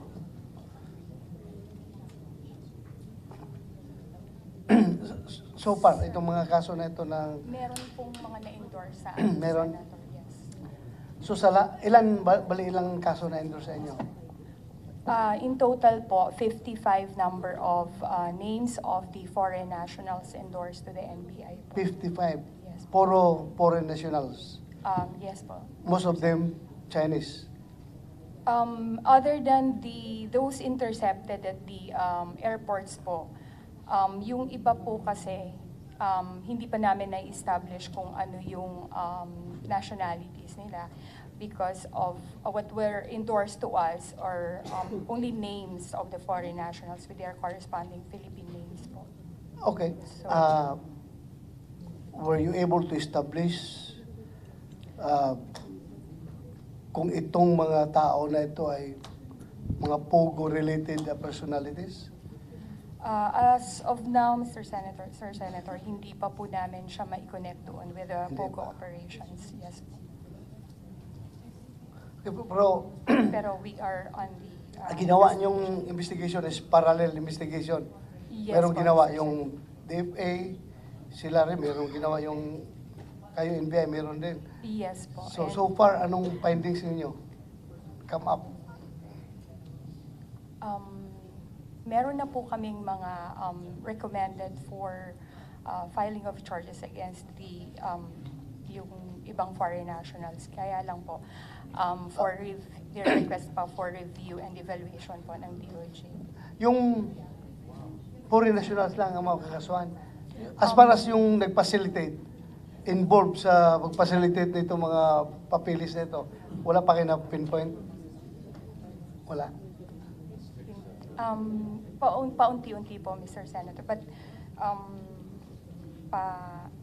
sinisimulan na po. Pending Yeah, but please, investigation. kung meron kayong update, please update this committee para kampante tayo na may nangyayari sa investigation natin at maparusahan ang dapat maparusahan na gumagawa nito dahil as I've said, national security issue ito. Hindi lang ito ordinaryong kalukuhan, kundi national security is at stake. So, kung sino man yung mga kasamahan natin sa gobyerno na involved dito, dapat papanagutin natin. Dahil sila mismo ang nagbibigay ng problema sa ating gobyerno, di ba? Yes po. So, ituloy lang ninyo yung investigation ninyo, then please update this committee para malaman namin, ha? We will po, Mr. Yeah, Senator. thank you. Salamat. Yun lang, Madam Chair. Senator Sherwin, would you like to go back to BIR or any other agency? To Madam Chair, continue the question, continue my questioning with the Bureau of Immigration. Sorry, and this is in relation to the presentation I showed earlier, and I just want to flash on the slide again. Some issued IDs by the Bureau of Immigration, and I will just flash it on the screen. And it's too small to see here, no? But apparently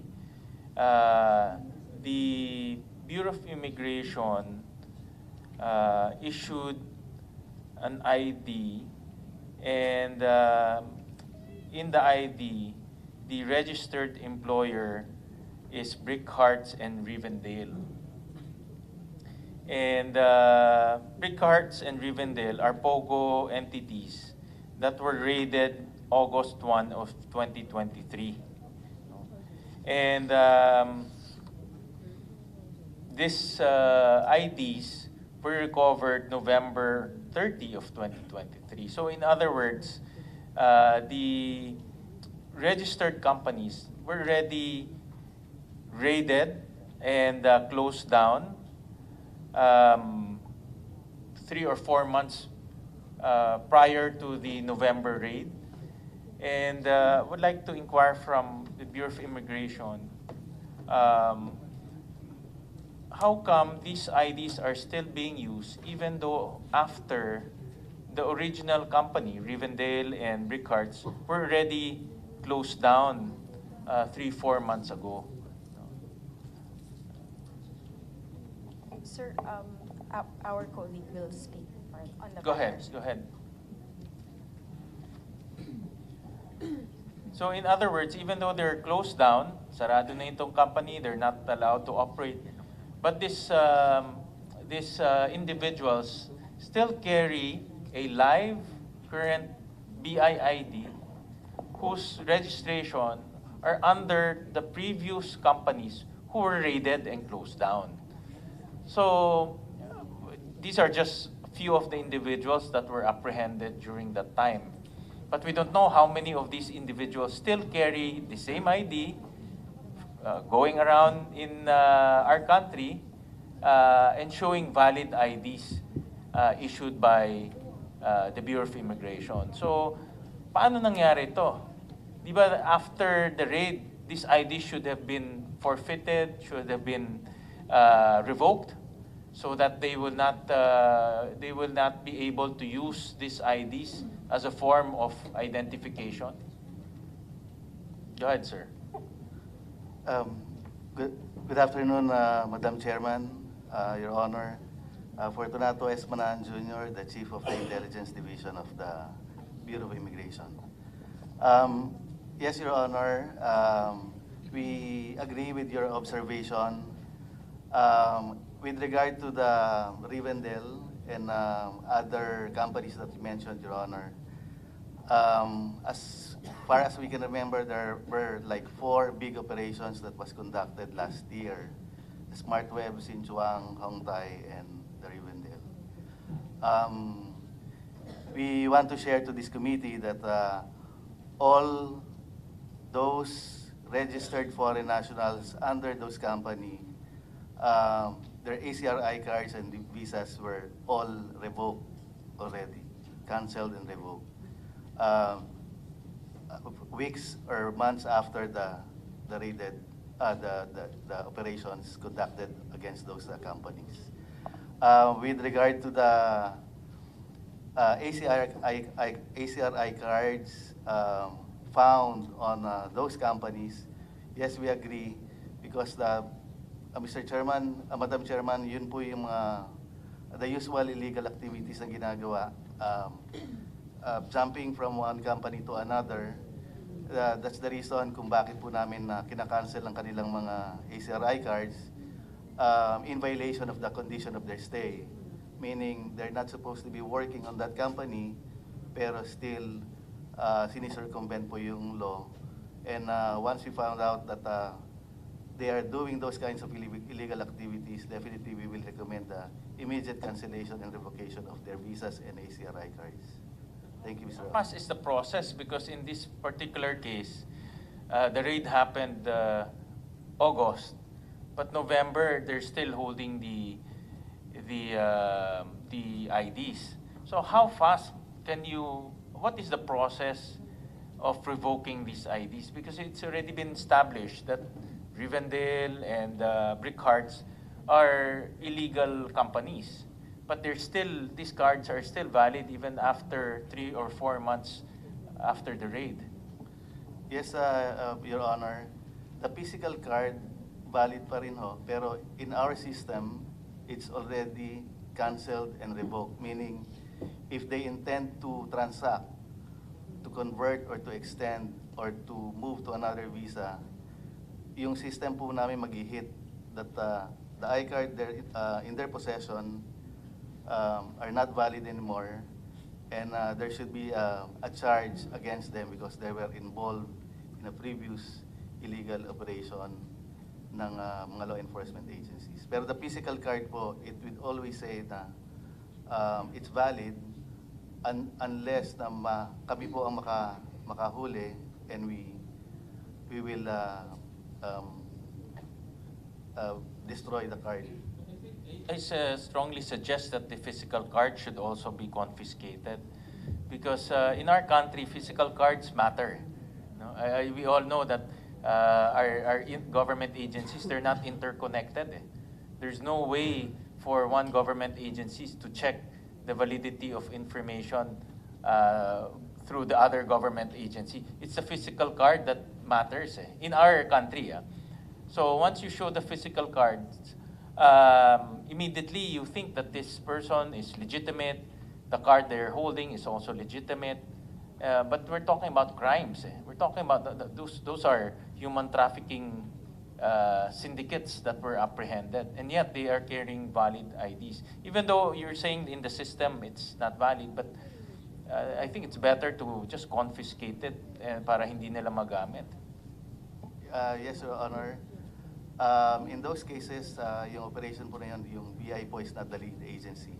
So any turnovers of that Bureau of Immigration documents or cards, definitely the Bureau of Immigration will destroy those cards, and for them not be able to use it. But these are valid cards, meaning these are issued to these individuals, to these foreign individuals, legitimately. Yes, Your And Honor. in your process, do they have to go to your office physically to determine that they are present here in our country? Meron pong activity ang Bureau of Immigration every year, first 3 months of the year. We call it annual reporting. So they have to present that card together with their passports. But do they have to go there physically, personally?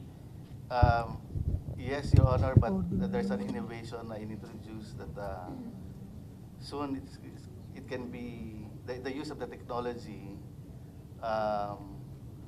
pwede rin magamit to ease up the line and to make the annual reporting comfortable sa mga foreigners. Okay. And then the purpose of this BI-ACRI card and the BI-IDs, what is the purpose of these two documents? Your Honor, yung ACRI card, may mga categories po yan eh.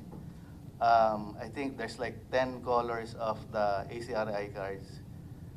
One is for the tourists. If you stayed here for like 59 days or more, you have to mandatory register, and a physical card will be issued to you. If you're staying as a tourist and if you intend to convert your tourist visa to another visa, being permanent or immigrant or non-immigrant, you will be issued again an ACRI card corresponding to the visa that you're applying. Because what we are seeing in this Pogo, a trend in Pogo, is lumilipat-lipat lang sila. They move from one company to the other company. So in other words, they use the same document to move around. No? So anong nangyayari? You raid one, but they move to another company. You raid another one, they move to another company. And for me, what's concerning here is the validity of that document, and of course the physical possession of that document. So that's one angle that we want to be improved. No? If we can somehow collect those physical cards, because they're active in that raid in Pasay, they're active pa rin sila. They're still there. No? They're still there. And it doesn't look good that those cards are registered to a previous company which was closed down because of human trafficking incidents. So that's one. And another one, Madam Chair, Senator Roy, yeah, go ahead. if I may, dagdagan ko lang konti dun sa about alien certificate of registration. Yung wala ba sa sa protocol ninyo na kapag i-revoke na nyo yung ECR ng isang foreigner, kailangan i-account niyo sila physically. Kasi kung ma-account nyo sila physically, that's the only time na pwede ninyong ma-confiscate yung ECR nila, di ba?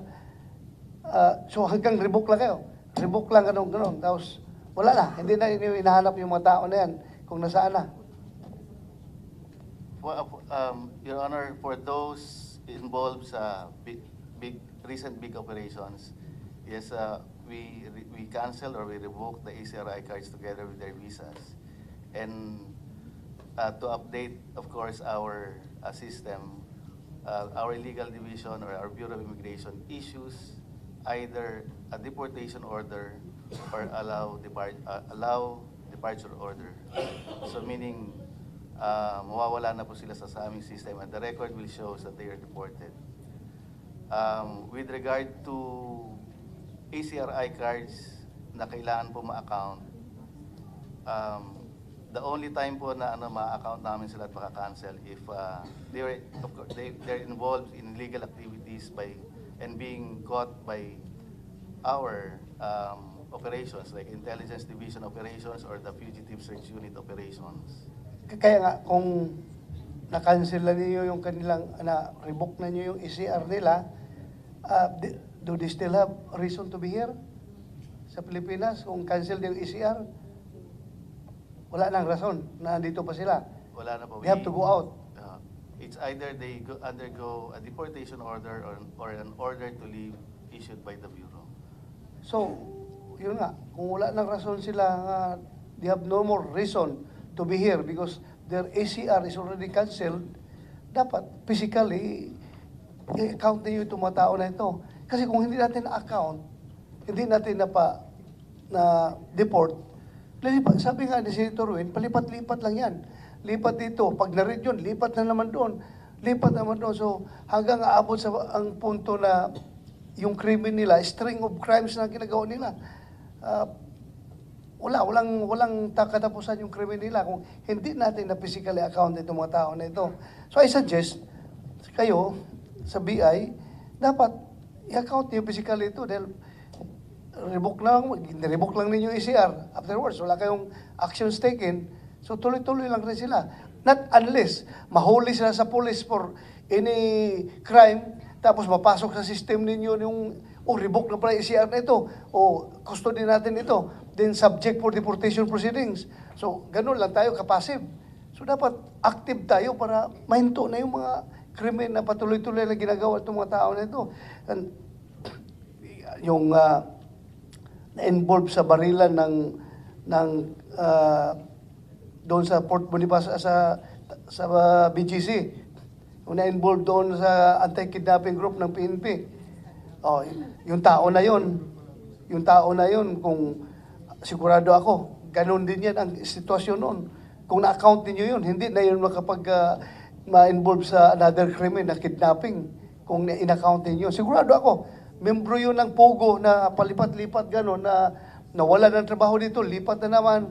Tapos nag-devise ng diskarte na ma-involve into kidnapping. Pagkatapos ng kidnapping, ito na, may baril pa. So, wala na sana nangyaring gano'n kung in-account niyo. So, please confer with your boss. Pwede gano'n ang gawin natin. It might be expensive on our part. It might be laborious on our part. Dahil hanapin mo talaga sila di ba? Pero dapat meron kayong sistema na pag sinabing itong tao na ito, located kagad, doon yan, sa Pogo ni ganito, ganon. Doon yan nakatira. Account na kagad natin physically. Di ba? So, kung lang yan, mga proactive measures na pwede natin gawin para ma-stop itong mga string of crimes, Pogo-related crimes na nangyayari. Fully agree, Your Honor. Thank you. Thank you, Madam Chair. Thank you, Senator Wen. So I was listening to Senator De La Rosa's questions. My question for purposes of our committee report is, do you need us to pass a law that allows you to deport if there is already a withdrawal of this ACR for certain reasons. I mean, it may be withdrawn because at the moment wala siyang trabaho. Hindi naman yun, di ba? Hindi naman tayo, makatao naman tayo. Pero pag na-withdraw yun because even that person was involved in illegal activity, so obviously there was due process and a hearing already held, maghihiring ka pa ng another? Because under your procedure, you have a hearing before you deport. But technically, there would have already been a hearing of some kind for that ACR to be revoked. So that's my question to you. You can study it, you can answer me, but I need to know for purpose of my recommendations in the committee report. Thank you, Madam Chair. Madam Chair, meron hong, ang Bureau of Immigration po merong new bill na naka sa Congress, and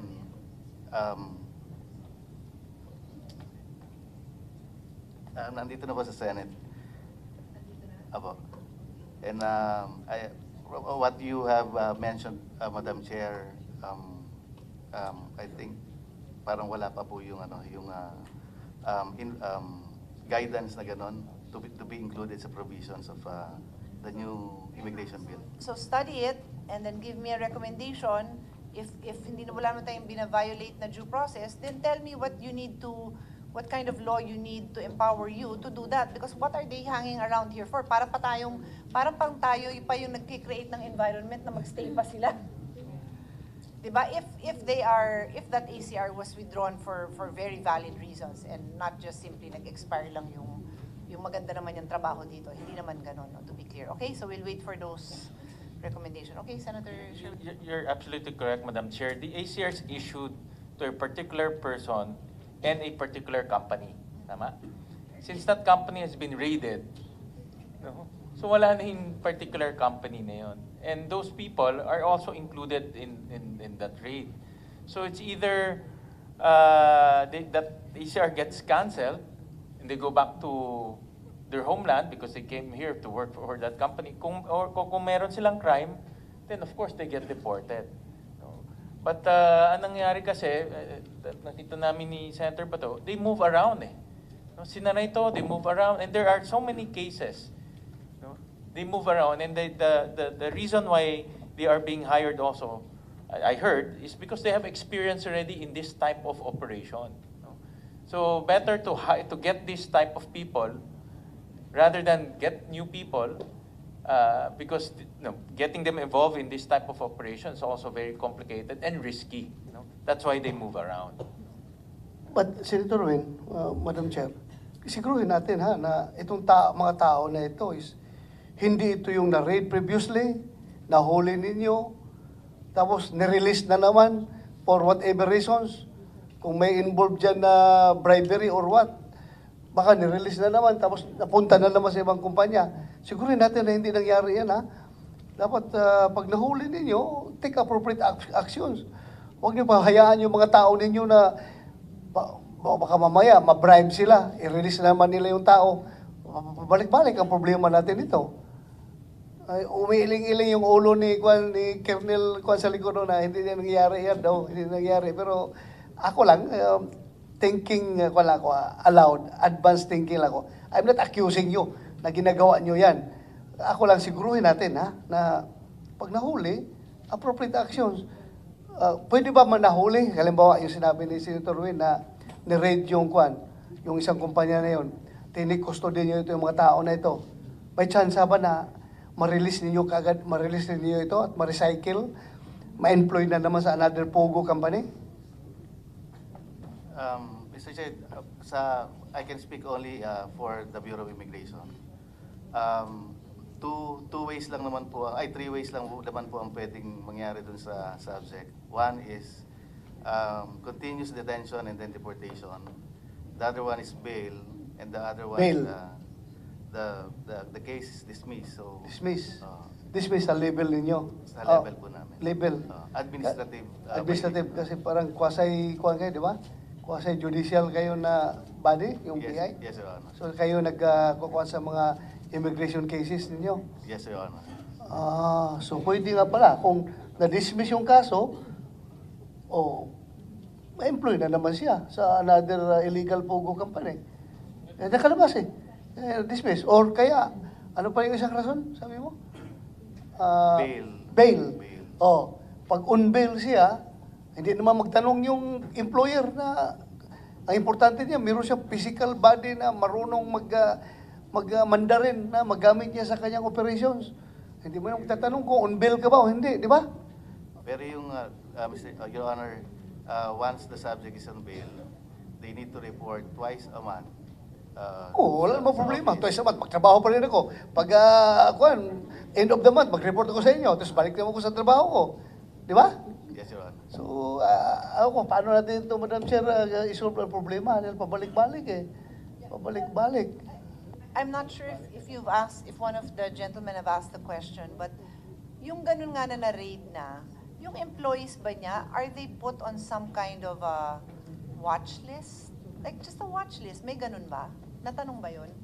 Sorry, I know you were raising your hand, but can I just get a quick answer on this one? Mr. Manahan? Are they put on some kind of watch list? Yes, Madam Chair. Once na ma-charge po, immigration charge ang subject. No. Hindi siya na-charge. Yung company man lang niya. So if the company was raided, do we have a mechanism kung saan yung mga foreign employees doon are somehow put on a watch list? I'm not saying i-deport mo dahil wala namang nakomit pa na crime, pero yung watch list ba? Kasi nga paikot-ikot nga. And these two gentlemen have kept on saying it. I parang haven't really heard. They're dumbfounded about our lack of doing something about it. So naisip ko na nga na may ganun ba? May watch list? Kasi otherwise, how do we get to a solution? Yes, Your Honor. One example po yung one of the four big operations po that was conducted last year. Meron ng mga subjects found on the site na na-charge, na-detain, and then na-deport. Or pag victims, allow departure order ng Bureau. So well accounted po sila, Madam Chair. Pero at that time na ginawa yung operation, meron pa hong mga employees yung subject company na wala po sa building. So, may action din pong ginawa ang Bureau doon kasi nakita po natin na under that company which was recently canceled by the PAGCOR. SOP na? Yes po. Okay, if you have that in some kind of guidelines or policy, just share it with us. I'd like to recognize our Senate President. Thank you. As you know, I included in my opening statement that the Senate President had made note of all these reports and had immediately referred it to the Blue Ribbon Committee as early as last year when we had our budget session. Mr. President, the floor is yours if you'd like to say something. No. But I'm taking note, Attorney Tejano, you're next. But of course, we give way to the Senate President. Thank you very much, our dear chairperson. Ma'am, thank you so much for having this. I know you're very busy, and we just wanted to take this opportunity to be able to iron out certain things, particularly with the issuance of mga public documents. I'd like to also say thank you to Senator Sherwin and Senator Bato de la Rosa for taking a strong stand on this issue. Sorry for being late, ma'am. There's a whole school here. My daughter's school is here. I'm the host. I know. That's the commission appointments. It all started, gentlemen, ladies, pleasant good afternoon to all sa ating mga kawani ng gobyerno, magandang hapon po. It all started when I've been getting complaints, particularly on, and I'll just put it bluntly, Chinese nationals having Filipino, not just passports, pati PhilHealth card. Meron pa mga PWD cards and all sorts of local senior citizen cards, which they use as a local ID. It becomes a local ID. These are foreign nationals, and I'm quite shocked and, to put it mildly, on this issuance because they use it now to gain access to subdivisions. They gain access na to areas where it's supposed to be only Filipinos that are supposed to be benefiting from, let's say, programs of government, like for example, PhilHealth. Can a foreign national actually get PhilHealth that is being paid by taxpayers' money, Filipino taxpayers' money? Is that possible? If the residents, so at least we can answer that and correct that, because the actions in the Philippines. Most recently, there was a firefight in the heart of BGC. My God, it was embarrassing. People were showing videos online of it's like a movie, where they're actually firing their guns in BGC. And I know the chairperson is from Taguig. And these were, I believe, Chinese nationals that were shooting at our police officers and NBI. First of all, how did they get the guns? Maybe we should look into that. Are their firearms illegal? If they were legal, how did they get them legally? Under our gun laws. Our gun laws is very strict when it comes to the ownership of firearms. Foreigners are not allowed to own firearms in this country.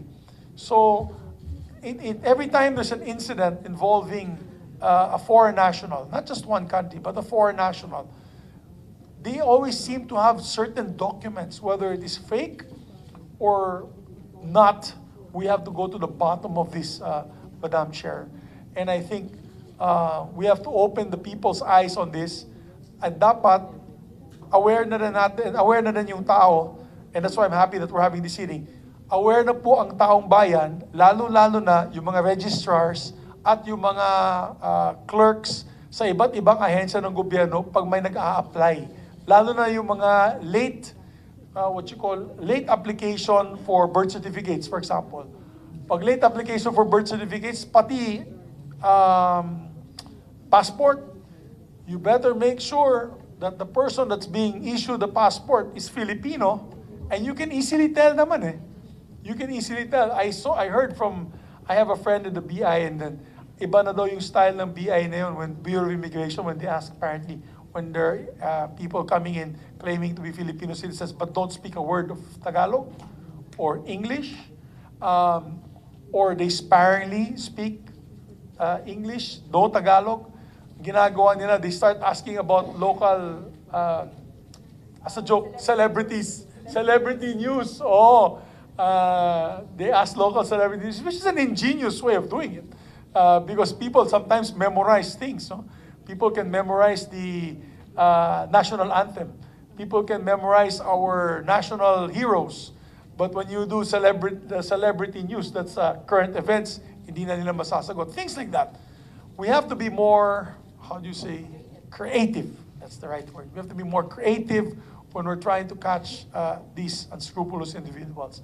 So I just want to thank the chairperson for this, and I'm appealing to all the government agencies. This is becoming to be a very common incident happening now in our country. So we have to put a stop to this, and if there are people, members of government, that you catch, you find out, are actually giving fake, or actually, not fake, these are legal documents, but how possible time. So yun lamang po, yan lang ang gusto ko, kasi nakakapagtaka bakit meron mga foreign nationals na may mga legal na dokumento na baril, bakit sila may mga ganitong klase, iba't ibang government ID, pati national ID meron may cases, and I think this is what's being flashed in the screen now, that they even have national IDs na foreigners po sila, hindi naman sila Filipino. So yun lamang po, Madam Chair. I will no longer propound questions. I'd like to listen to our resource persons. Maraming salamat po. Thank you, Mr. President. We appreciate the support, and we know that this is really an issue that you have initiated. And actually, before you arrived, we were pointing out that some of the information that was shared with us, we know they had started the investigation precisely because of the information that came out during our budget hearings. Yeah. So our only hope is that this hearing triggers even faster cooperation among all of you, because we cannot solve this in isolation. So let me call on Attorney Tejano, who was raising his hand from IACAT. Go ahead, sir. Good afternoon, Madam Chair. Good afternoon, Mr. President. Ma'am, during our raids, 4 raids actually, of these foreign individuals in Pogos, we actually would have physical custody of the whole foreign nationals, of the whole building, and they will be subjected, all of them, Your Honor, to deportation or repatriation, usually shouldered by some of them by the embassies or their employers. However, those who were issued with habeas corpus or those cases which has been filed with habeas corpus, sila po yung nare-release na foreign individuals.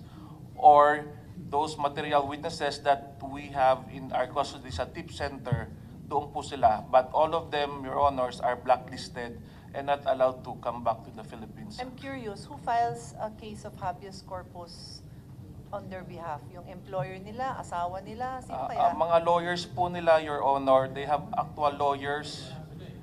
And minsan po Hindi na... ang habeas corpus mo yung i-deport? Grabe yun ah. But, I mean, And sometimes do we have a legal expert here? Is it not the right of the Philippine government to determine who is allowed to be in this country? That to be, once you are allowed to enter, of course it is our job to take care of foreign nationals, diba? To treat them with all the respect due of a human being. Pero if there's a basis to deport, most of the cases, Your Honor, pala yun. I mean, honestly, that's a legal, you're a lawyer also. Isn't that like a legal conundrum na parang pwede mo pa palang ipilit na nandito siya sa Pilipinas? Yeah, you will use the writ of habeas corpus to insist that that person can stay in the Philippines as opposed to be deported? most of the cases, Your Honor, the judge would grant in our favor. But there are cases May attempt pa talaga. such as this foreigner is already married to a Filipina and they have already families here in the outside, so they have to be with their families. But most of the time, the court would grant us the favorable order, Your Honors. Okay. Madam Chairperson, what's being flashed in the screen? Is this a person who is a Vietnamese national who now has a Philippine passport? Oh, yan yung case mo, asa na si Mr. How is that even possible? Ito yun, di ba? Yung case mo. Oo. Yeah. Okay. Jane. Okay. So, Mr. President, these are just cases of reported cases, as you had mentioned. Like this one is applied for was already in front of immigration, and then sabi niya she has never first time niya to be an OFW and to leave the country, and yet the record showed that there are two other persons who had previously left with similar data as hers. Ano ba yun? Same passport or same everything but different person in this particular case.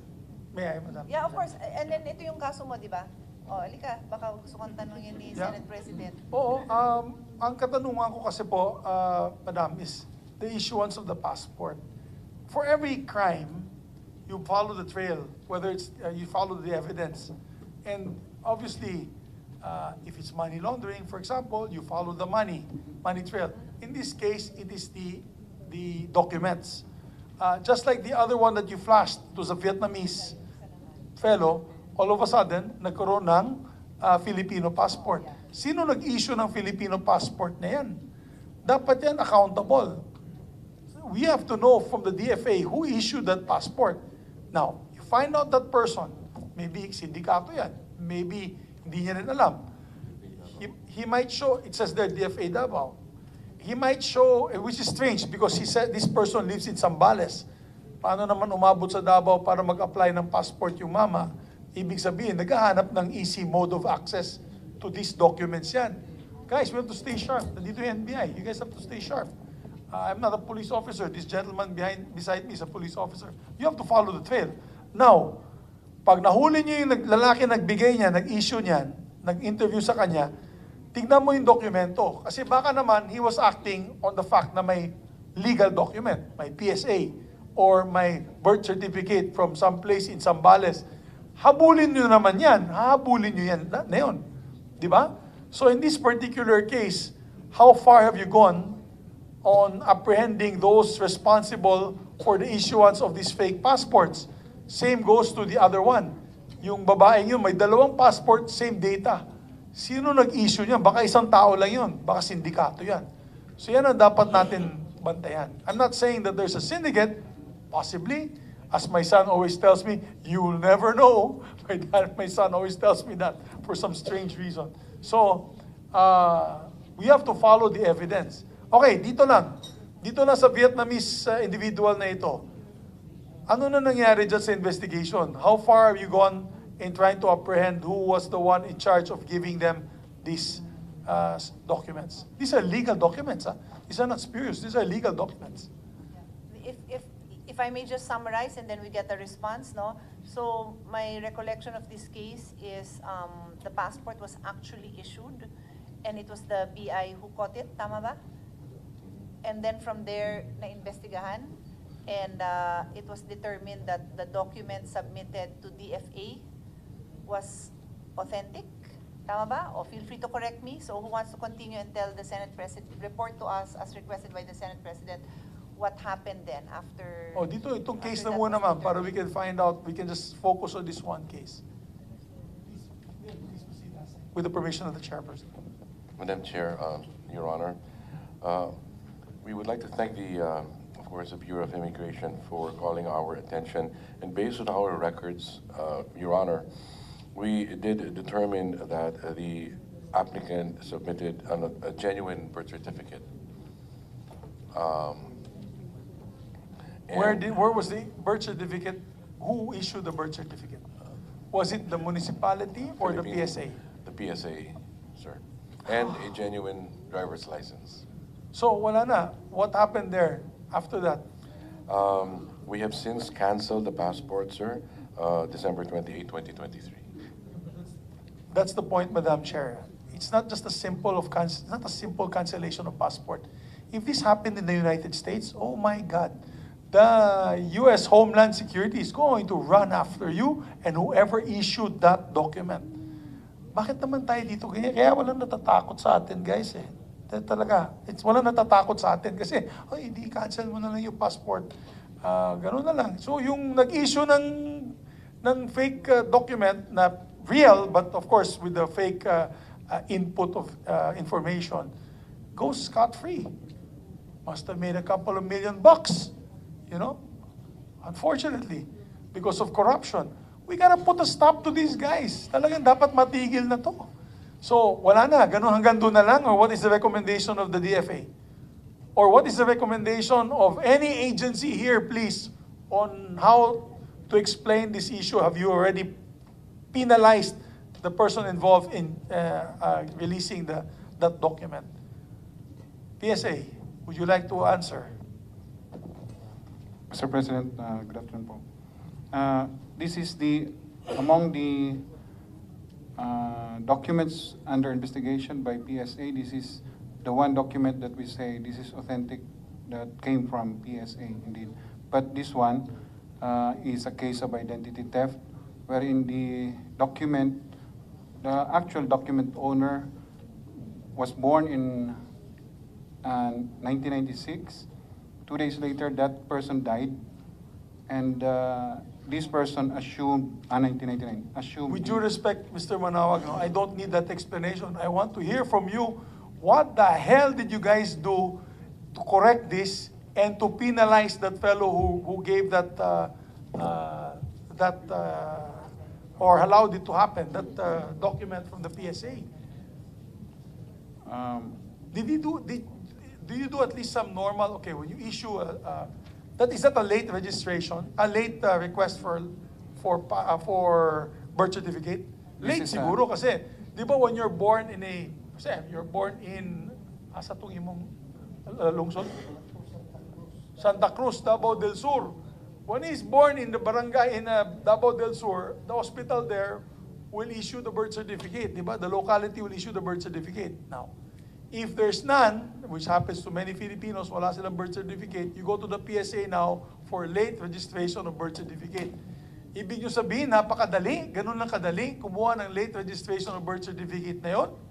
Nasasabihin lang nila, ay, ganito, ganyan, meron ng, lalabas na kayo ng late birth certificate. Because I think that is what happened. The gentleman or the person, is it a guy? It's a man, right? Is it a man? It's a man. What's the name is in Vietnamese? If that is a man, that person must have been already of age when he applied for that birth certificate. This Diba? is woman, Your Honor. Okay, my And, mistake. It's a woman. So, timely- but that woman, when she applied for that, Mr. Manawag, was of an older child, I guess, or older person, right? Mr. President, this case is timely registration. This is not a late registration, Your Honor. What do you mean? She was born here in the Philippines? Use the identity of a dead person who legitimately was born in the country and died in the country, Your Honor. Ba na naman to? Mr. Siguro, ang last na lang siguro, Boss Bato. So, ganun lang kadali ito. I mean, anyone can do it, right? Anyone can fake the documents. Right now, through Photoshop and everything, ibibigay lang sa inyo. Ganun na lang yun. I mean, is that easy to be able to get a birth certificate from the Philippine Statistics Authority now using fake documents? You don't do a background check? Your You Honor. don't go back to the municipality to find out if it is true? Mr. Or President, Mr. President, yung pong registration happens at the local civil registrar, Your Honor. Sinasubmit po yan sa PSA once it is registered at the local civil registrar, Your Honor. So it is not actually the PSA that registers people, Your Honor, rather the local civil registrars. O nga, pero dumating sila sa inyo, may dalang peking dokumento. Peke, sabi mo, it's identity theft. Ngayon, ganun lang ba kadali na basta ang sinasabi mo, garbage in, garbage out. Ang sinasabi mo, wala kaming magawa pag dinala yung dokumento sa amin na merong ganitong mga detalye, ay lalabas na namin yung birth certificate na late registrant. You don't do background checks? There's no form of background check or verification on your part sa PSA? Your Honor, as a repository of these registered documents from the LCRs, the local civil registrars conducts the investigation and checks the supporting documents as submitted by the registrant, Your Honor. So on our end, we receive what is registered by the local civil registrars, Your Honor. Okay, question. Alam ba na locals, right now in this investigation, alam ba na local civil registrar na ginamit yung mga dokumento nila? Napatay na yung tao ginamit ng itong buhay. Your Honor, the PSA conducted investigation and asked our officials to go to the local civil registrar to verify on the documents required by the local civil registrars on accepting this registration. And the results of the investigation has been discussed earlier, but we will submit it to the committee. Question, another question. Which local registrar was this person, were the documents coming from for this person, this particular person? This one is from Zambales, Santa Cruz, Zambales, Your Honor. Santa Cruz, Zambales. For your information, Mr. President, we asked them to identify the top 3. They have a list, no? You have a list, you gave us a list. They investigated the top 3 locations where they have the most late registration of birth. Late because, unlike in this particular case, most of the cases we're investigating are the late registration. So they identified Pasig, Davao del Sur, and what was the third? Manila. And they have a list, they have other lists. So anyway, we were just saying that without this hearing, we expect that they would be proceeding exactly as the Senate President was saying. No? That was our point na sana hindi kami kailangan mag-hearing to ensure that all of the necessary steps, not just to resolve that one case, but that they do not happen because wala pa rin akong narinig sa inyo kung sino ang naimbestigahan at sino ang matatanggal unless you just didn't volunteer that information. You're both raising your hand. So si Ase Cruz naman. Thank you, Madam Chair. In fairness po, it was the PSA who assisted us in determining the statistics. Yes, ma'am. And we, the figures that we came out with, those were used by suspected foreign nationals po, Correct. who applied for Philippine Yes, passports. but I'm saying that nahanap nyo together, pero yung opinion nyo, as you have been saying it, is ang may jurisdiction doon is their LGU, Mr. President, because the civil registrars are under the jurisdiction of their LGUs. What we have been saying is that they have supervisorial powers over the civil registrar. So you have to be the ones to implement or to, hindi pwedeng kayo ang magsisante dun sa tao, pero pwedeng yung i-recommend na kasuhan yon, di ba? So that's what we're waiting for. Yeah. Madam Chair, kasi ang gusto natin ang kalalabasan sana ng committee hearing na ito ay makakapatupad tayo ng batas, nagagawa tayo ng batas on increasing the penalties and criminal liabilities of not only these individuals, but also the government agencies who release these documents. Kaya sana, habang dinidebate pa namin itong batas na at paano natin pagagawin itong batas na ito, on your side alone, on the DFA, the PSA, the civil registrars under the local government, the DILG, the BI, dapat meron na po kayong processes na medyo, dahil dito, hindi ganun kadali. May dapat secondary, tertiary level or what you call layers of identification of this particular individual. Di ba po, kaya nyo nang gawin yun eh. You don't need to wait for us to come up with a law. On your own, mag-usap-usap kayo. For example, DFA, yung mamang ito, hindi naman marunong mag-English. Siguro yung when I apply for my new passport, I go to your office for the picture and all. They always do the interview. Oh, sir, ano ba? Anong ilalagay ko dito pangalan? So dapat dagdagan nyo siguro yung interview process. Di ba? Kung ano, pag nakita nyo na medyo duda kayo na hindi ito Pilipino at yung kawin niyo, yung kasama nyo dyan ay matino, hindi po sindikato, sasabihin niya, sandali, red flag muna natin to. We'll report this muna to our supervisor. Then they report, then you do a secondary investigation. Same with the BI, same with the PSA. Dapat sa PSA, it shouldn't be that easy. Because they're using your document now, because of the mere, siguro, ease of doing business, mabilis. But because of that now, they're utilizing it, the syndicates are utilizing it to get legal documents from you guys. Mr. President, Your Honor, Madam Chair, dun po sa isabit naming result ng investigation which we conducted, part of the recommendation there are filing of administrative cases against involved local civil registry personnel. So kasama po yun sa, we have at least 3 identified areas for filing of administrative case. Just to inform the body that in pursuing the investigation, we have this recommendation to pursue administrative cases against hearing officials at the local... Madam Chair, sinabi mo kayo na top-notch Sir Dabosor. Sabihin mo nga sa akin ng mga munisipyo yan, puntahan ko yan ngayong break. Pagsasakaling ko yung mga local civil registrar dyan. Anong munisipyo? Anong munisipyo? That was Santa Cruz del Davao del Sur. Lungsod ko ba? Ano pa? Your Honor, the Hometown ko ba? the numbers submitted by DFA, we'd like to correct yung record kanina that we say we do not know those numbers. Actually, DFA has been continuously backchanneling, checking the records from our records, submitted records to them. They check it to us through backchannel verification. So yung sinasabi lang, Pasig, Rizal, Metro Manila has 39 cases. These are actually coursed to us for verification on a regular basis, Your Honor. Here earlier, what were the towns, Your Honor, with the permission of Senator Bato? Baka may bukid nun, ha? Tingnan mo, baka may bukid nun. Wala kaming DFL, wala. Yung puro mga ano dun. Top 3 po as submitted by DFA and as verified by PSA. Pasig. The city of Pasig. Pasig City.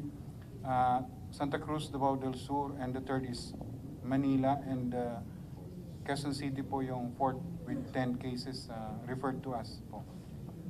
Okay.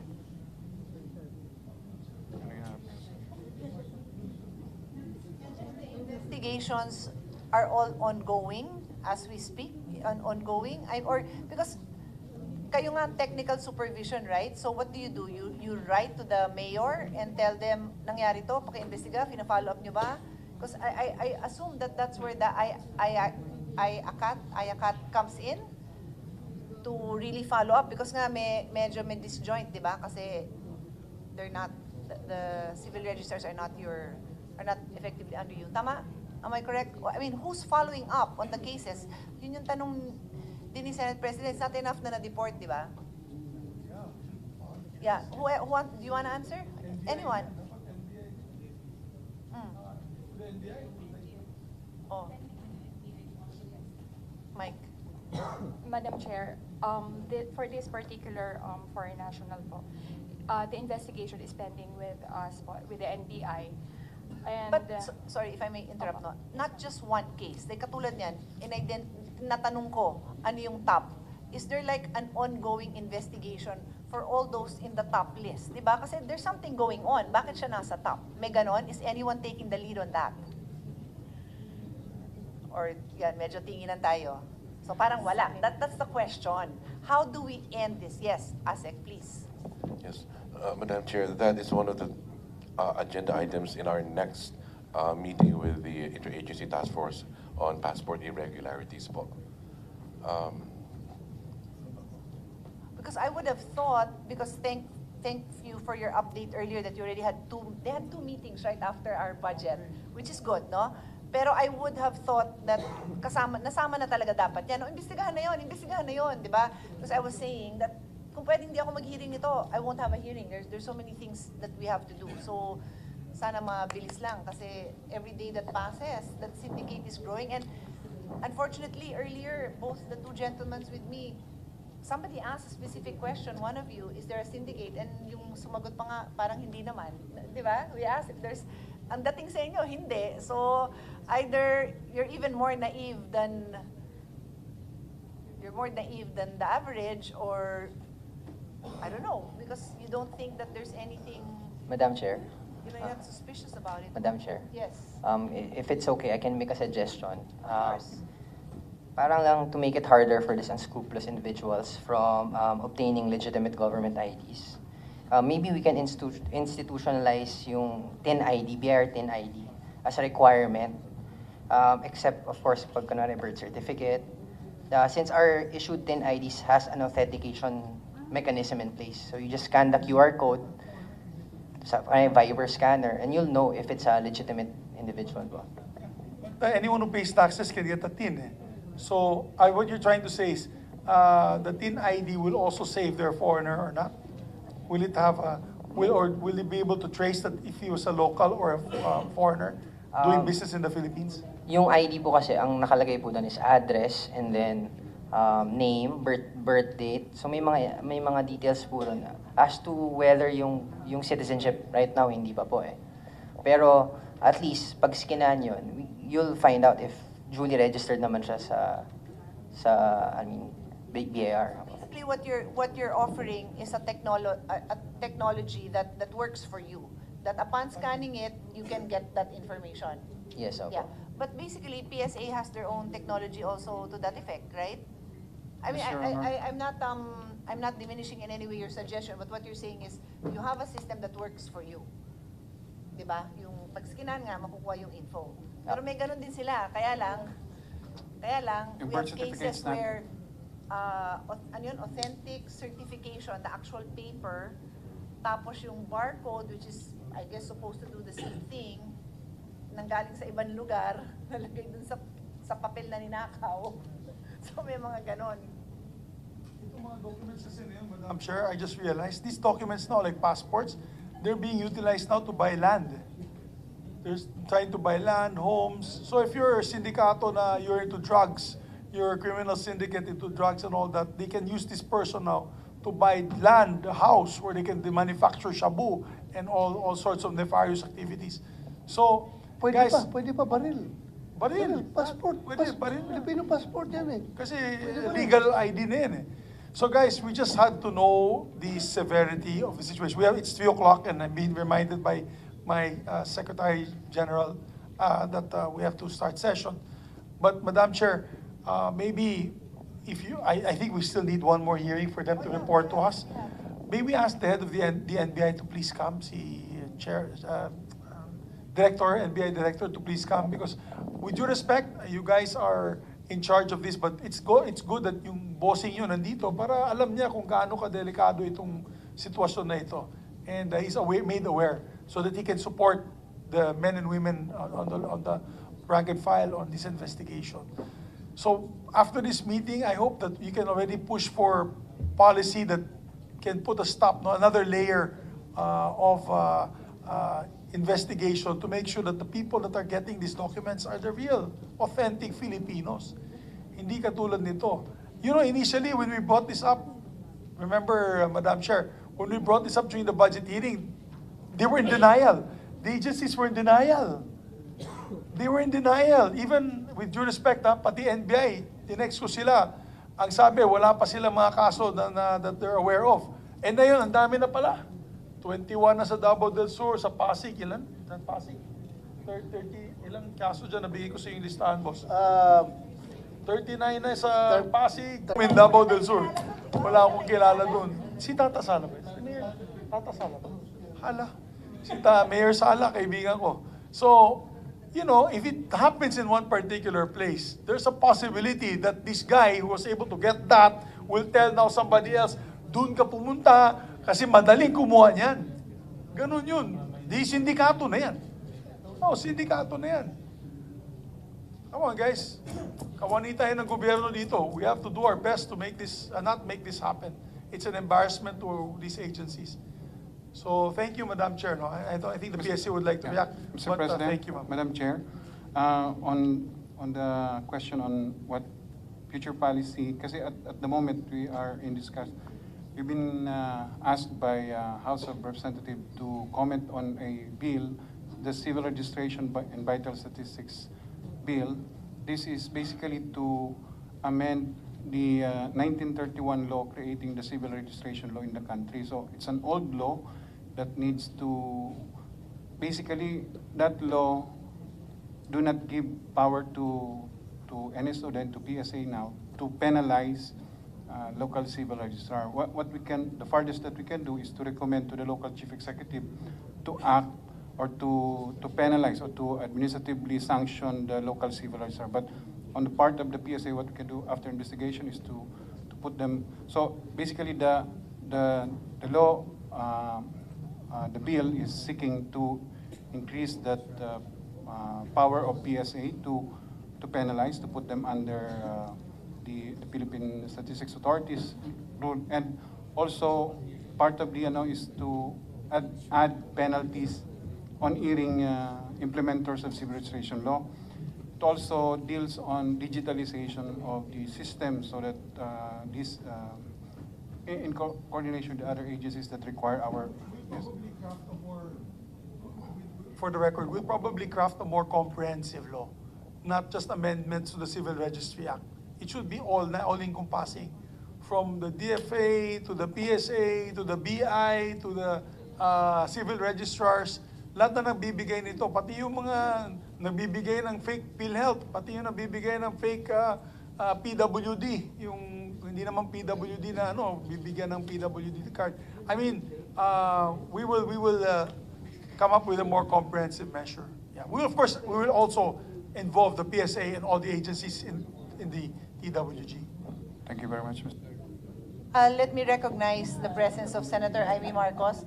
Senator Noy, the Senate President says we will go into session, but I will give you the floor. I will give you the floor. Really? I'm just here to listen. Thank you. Okay. I know you're wrapping up. Thank you. Okay, but I mean, by all means, huh? So Okay, because we are wrapping up, but you're okay. The problem of the fake IDs Thank you. that are proliferating throughout the Philippines for every sector, in fact.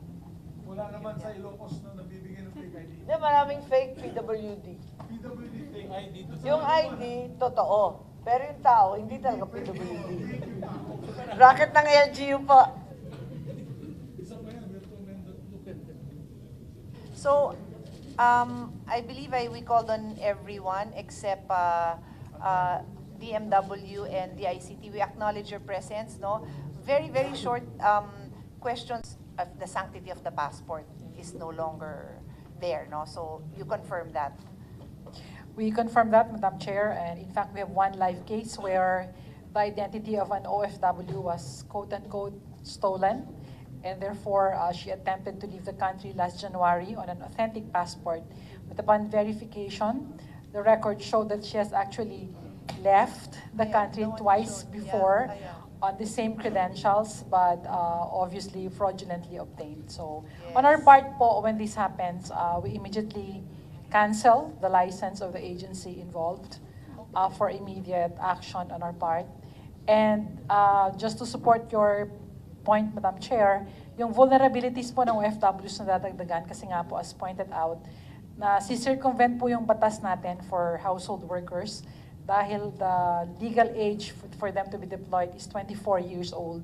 So dito, Madam, pumapasok yung kalokohan na tinaakit ang edad, and therefore, kung mas bata po talaga actually, mas vulnerable po yung ating OFW. So kasama po kami dun sa quote-unquote nabibiktima nung ating ganitong klaseng operations. But we work very closely with BI, and we thank you for the support. Thank you, Madam Chair. Thank you so much, and we'll also ask you to come back to the next hearing because I'd like to explore some more, no, the concerns and suggestions also of DMW. And then for the ICT, no, we acknowledge that there is an existing MOU between the ICT and DFA for collaboration to digitize consular services, etc., no? So just a quick confirmation, and then we'll go into details on, because even the budgets, you know, you should talk about that so that it goes. ID system. So, mapupull out na po yung mga data, depende sa, kunyari, biometrics ng tao. Pag in-scan siya, malalaman kung siya nga talaga yung dinedeclare niyang siya. Okay. So, DFA could use that system to help on the verification process before issuance of any documents po. Okay, thank you. Yeah, okay. Quick follow-up lang, and no need for an answer today. You've heard all the discussion sa DICT, and I truly believe that everything can be solved through digitalization and technology. Just on the Pogos alone, they are TIN ID, DOLE ID, BID, BIID, ACR, PNP, PhilHealth. Sa locals, mas marami pa ito. May NBI clearance, may cedula, di ba? So, meron kang national ID. So, one person will have 10 different IDs. I think it's about time to listen to all of this discussion. But even with all of these IDs, we're still getting fooled. No, marami pa ring mga fake, marami pa ring mga fraudulent. So, analyze what's the problem and suggest to us during the next hearing. I think everything can be solved through technology and DICT, and we want DICT to propose to us how do we solve all of these things through information technology. So at this point, I'd like to thank everyone for the time you gave us. It's been almost more than 4 hours, no? Or around 4 hours. Hindi pa to tapos because we really want to see the problem through, okay? Maybe the first hour we spent basically defining the problem, which as I said was already brought up during the budget. So now we really want to find the solutions, and for that reason we need to make sure that the civil registrars are here and perhaps more concrete steps on the part of the agencies on how to really identify the issues and plug the holes that we have. So I think ang mahalagang mensahe natin hindi dapat nabibili ang pagka-Pilipino, pero sa nakikita natin, nabibili siya. Nabibili siya sa pamamagitan ng sindikato. Kami po doon lang sa konting kwentuhan, parang conclusion natin is mukha namang may sindikato dahil may mga lugar na doon maraming nagre-register ng late birth, yung adult na sila, may edad na sila, saka pa lang sila magpaparegister, tapos Hindi naman sa bias, pero tinanong ng ating kasamahan, ano ba yung mga nationality nun? Karamihan, lumabas na Chinese. And then, ang isa nating kasamahan, marami ng investigation sa mga Pogo. So, it was brought up na ang foreigner, hindi siya makakabili ng lupa, pero kung may hawak ka na Philippine birth certificate and passport, then makakabili ka ng lupa. Paano kung gumising na lang tayo isang araw na hawak na nitong mga Pilipino daw sila, hawak na nila ang lupa. And we all know, especially those who've been in the LGU, nako, once na naumpisan yung land problems, that's another problem that cannot be resolved in one generation. Cannot. So, paano na tayo? So, yun ang pinakamahalaga. And ang kinikilala nating most at risk ay yun ng mga OFW dahil baka maharang ka sa paglabas ng bansa. In the next hearing, ite-take up natin yung mga specifics na situation sa immigration pagpalabas sila, kasi yung example nung isang babae, hindi na siya nakalabas kasi on record twice na siya lumabas ng bansa never naman siya nakalabas. So in the meantime, the life of that person is put on hold. And possible na hindi, not just possible, we are sure na maraming katulad niya na on hold ang buhay dahil may gumamit ng identity niya, or kahit mismo siya katulad nung sinasabi mo, Yusek, na maybe they will doctor their birth certificate para lumabas na mas matanda sila, para makapag-abroad sila. So, quick message sa mga kababayan natin, wag niyong dodoktorin at papayag na may magdoktor nung inyong official documents, because not only is it a crime, pero pag nahuli yan, yung nais nyo pang ma-achieve, hindi nyo ma-achieve dahil hindi kayo makakalabas ng bansa, hindi kayo makakapasok doon sa trabaho dahil maho-hold lahat ng documents nyo, from your birth certificate to your passport. So, on that note, we will suspend this hearing till the next hearing, and please be prepared when you come back. Thank you very much again for your time. Okay, nagpukpuk na, dali tatakbo ko. Goodbye everybody, I will not shake your hand.